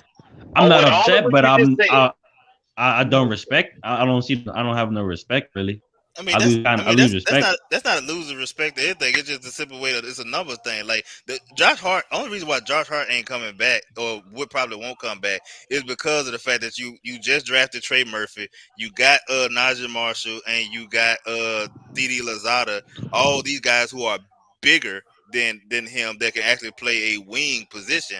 And then you have Nickeil Alexander-Walker, who is really in the slot that you would have a Josh Hart in. Like if you started, let's say we didn't have Eric Bledsoe last year, you start Josh Hart and you had Nickeil Alexander-Walker coming off the bench, you probably have a better situation going on because if you remember going to the Celtics game, Eric Bledsoe did not. I don't remember him playing for like most of the second half. It was Lonzo and Josh Hart at the 1 and the 2, and they was I remember that. They was giving them fits.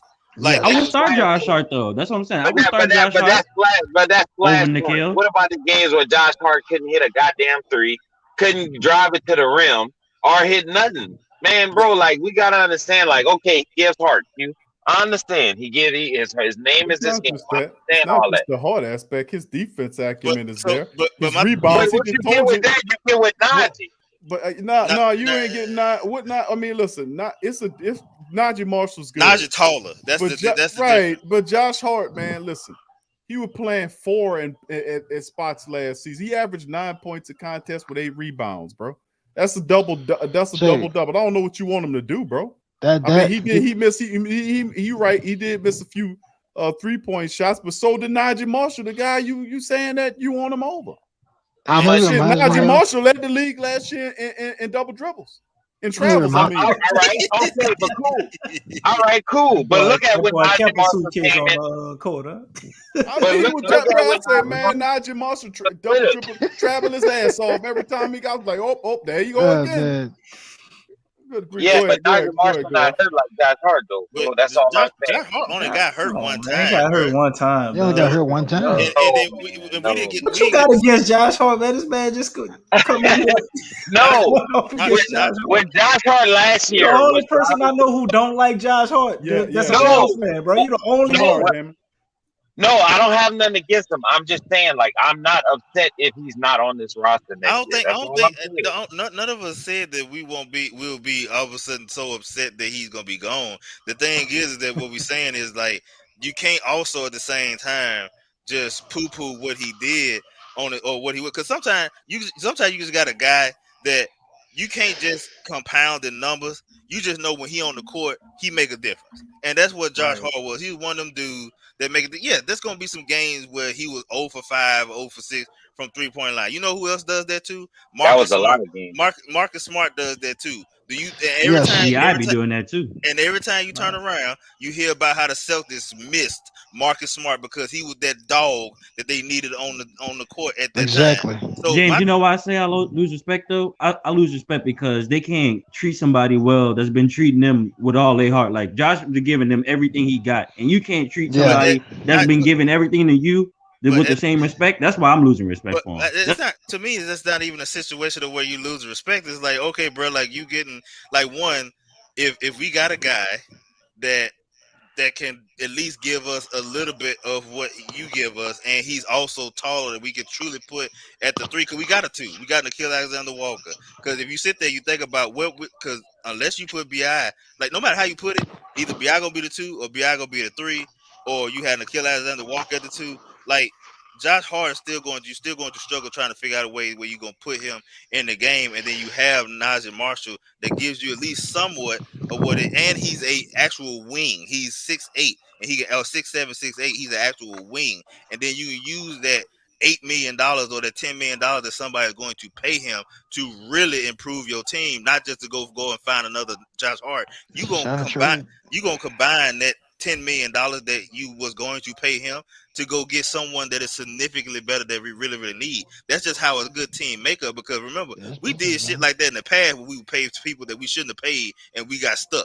Like, I'm not mad about them sitting there making a good business decision. I'm sorry. I'm not finna say that's disrespect. Disrespect is what the Celtics did to Isaiah Thomas. That's disrespect. Yes. That's not the same. That is I'll never get over that. Like Danny Ainge, that's on him. That's on Danny Ainge, 100%. This guy out here playing hurt, then all of a sudden you trade him, and then you trade him for a guy that didn't even want to be there. Kyrie Irving didn't want to be there. Why would you trade? I'm like, this was just stupid, being greedy. But why you got to be greedy with it? That's basically what Danny Ainge did, and that's why Danny Ainge out of there. So you don't see a world where Josh Hart could start. I don't see a world where Josh Hart can start. I like Hart.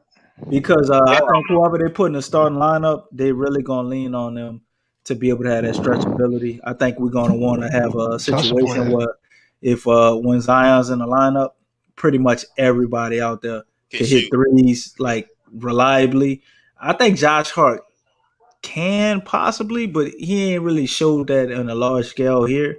And he's been a career backup his whole career. So I don't know if they just going to thrust him into a starting lineup just because you paying him more money. I'm not sure. Maybe a team in the league, I think, would give him a shot. Like if somebody paid him $12 million or $10 million or whatever, like you guys were suggesting, then they might allow him to be a starter, you know. But on that note, family, Big Q, any parting words, man? That's pretty much all I got to say. You go ahead and give your last sentiments, and we're gonna get on up out of here, people. Well, I just like to give a shout out to the entire Flock and family in the building, man. Big ups to the Flock, man. Once again, another terrific stream, man. Of straight up Pelican commentary. I just like to compliment my illustrious panel with all for their great flocking information on the Pelicans, man. As you can hear, and then of course the family members in the chat that's chiming in. I've been reading and trying to post as many commentaries from the family members, and I'm just saying, man, you guys are excellent, man. You are a great wealth of Pelican information, basketball, and life information, and I just appreciate you guys being a member of the Flocking family. I mean, most certainly, man, and it's terrific every time we get together because every stream is live and direct. You know, and we be, you know, the Pelican Post Game Reports family is growing, man, because we got great basketball Pelican minds like you guys. And I just want to salute the Flocking family, the Pelican Post Game Report family. The Flock is the real deal, man. And y'all are the ones, y'all are making it hit, man. So that's what I wanted to say to you guys, man. And they make this a show, man. I love it. I love it. I appreciate that. Big Q, man. Yeah, I appreciate it. But all that wasn't my true feelings about it. I was just trying to make a good show out of this. We don't need no more goddamn contrarians here. Before we head out, we need to send Kyrie to the G League. He not ready. Damn, bro. I know what you're doing. Go off. I'm not taking the bait, bro. We're gonna discuss this next time, bro. You know how to keep it going. I'm getting hip to you. You slick. You know that's I'm done. I know. All right, fam. So much love to the fam. Appreciate y'all, man. We'll be back later on in the week. You know it's cooking. The stove is hot right now for the Pelicans, of course. Still on the docket, we got Willie Green announcing his coaching staff, or the one or two guys he's allowed to pick. We'll cover that. Also, the free agent moves that be coming down the line sooner or later. We'll be having more of that and more Pelicans because y'all know it's coming, fam, and we're gonna have it here. We're gonna be firing it up here. So much love to the family, man. Y'all hit upon the like button if y'all hadn't hit the like button. Smash that thing. Please. When y'all coming back, Big Q? Subscribe. Bro, it probably. I'm not. We're gonna have to do a middle of the week show or something, bro. Because we're gonna have a lot of stuff going on. It ain't gonna be Friday. Maybe Tuesday or Wednesday or somewhere in the middle of the week will pop in. But if there's something that pop up, we'll throw a flash report in there and then probably come back like middle of the week or somewhere around there and cover some more stuff. So much love to the family members. Subscribe, man. Y'all hit the subscribe button, hit that goddamn bell for notifications. And we'll see you guys later on the next Pelican post game report. Peace. Y'all be safe and go Pels. Peace. Okay.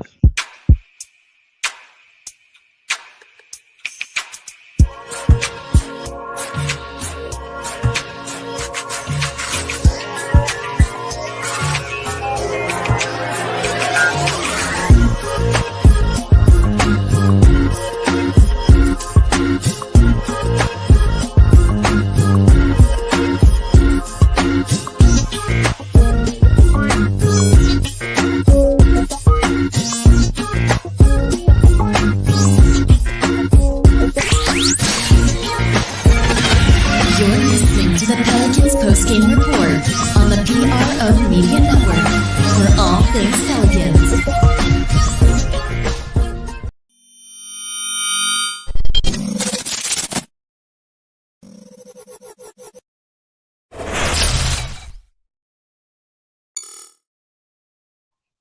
TheWhoThatDaily.com. That's right, TheWhoThatDaily.com. Your one-stop shop for everything New Orleans Saints, New Orleans Pelicans, LSU Tigers, even the top-flight boxing news. So if you're a Who That and you're looking for a place to stay up on your team, TheWhoThatDaily.com is your site. TheWhoThatDaily.com for the sport Who That in all of us.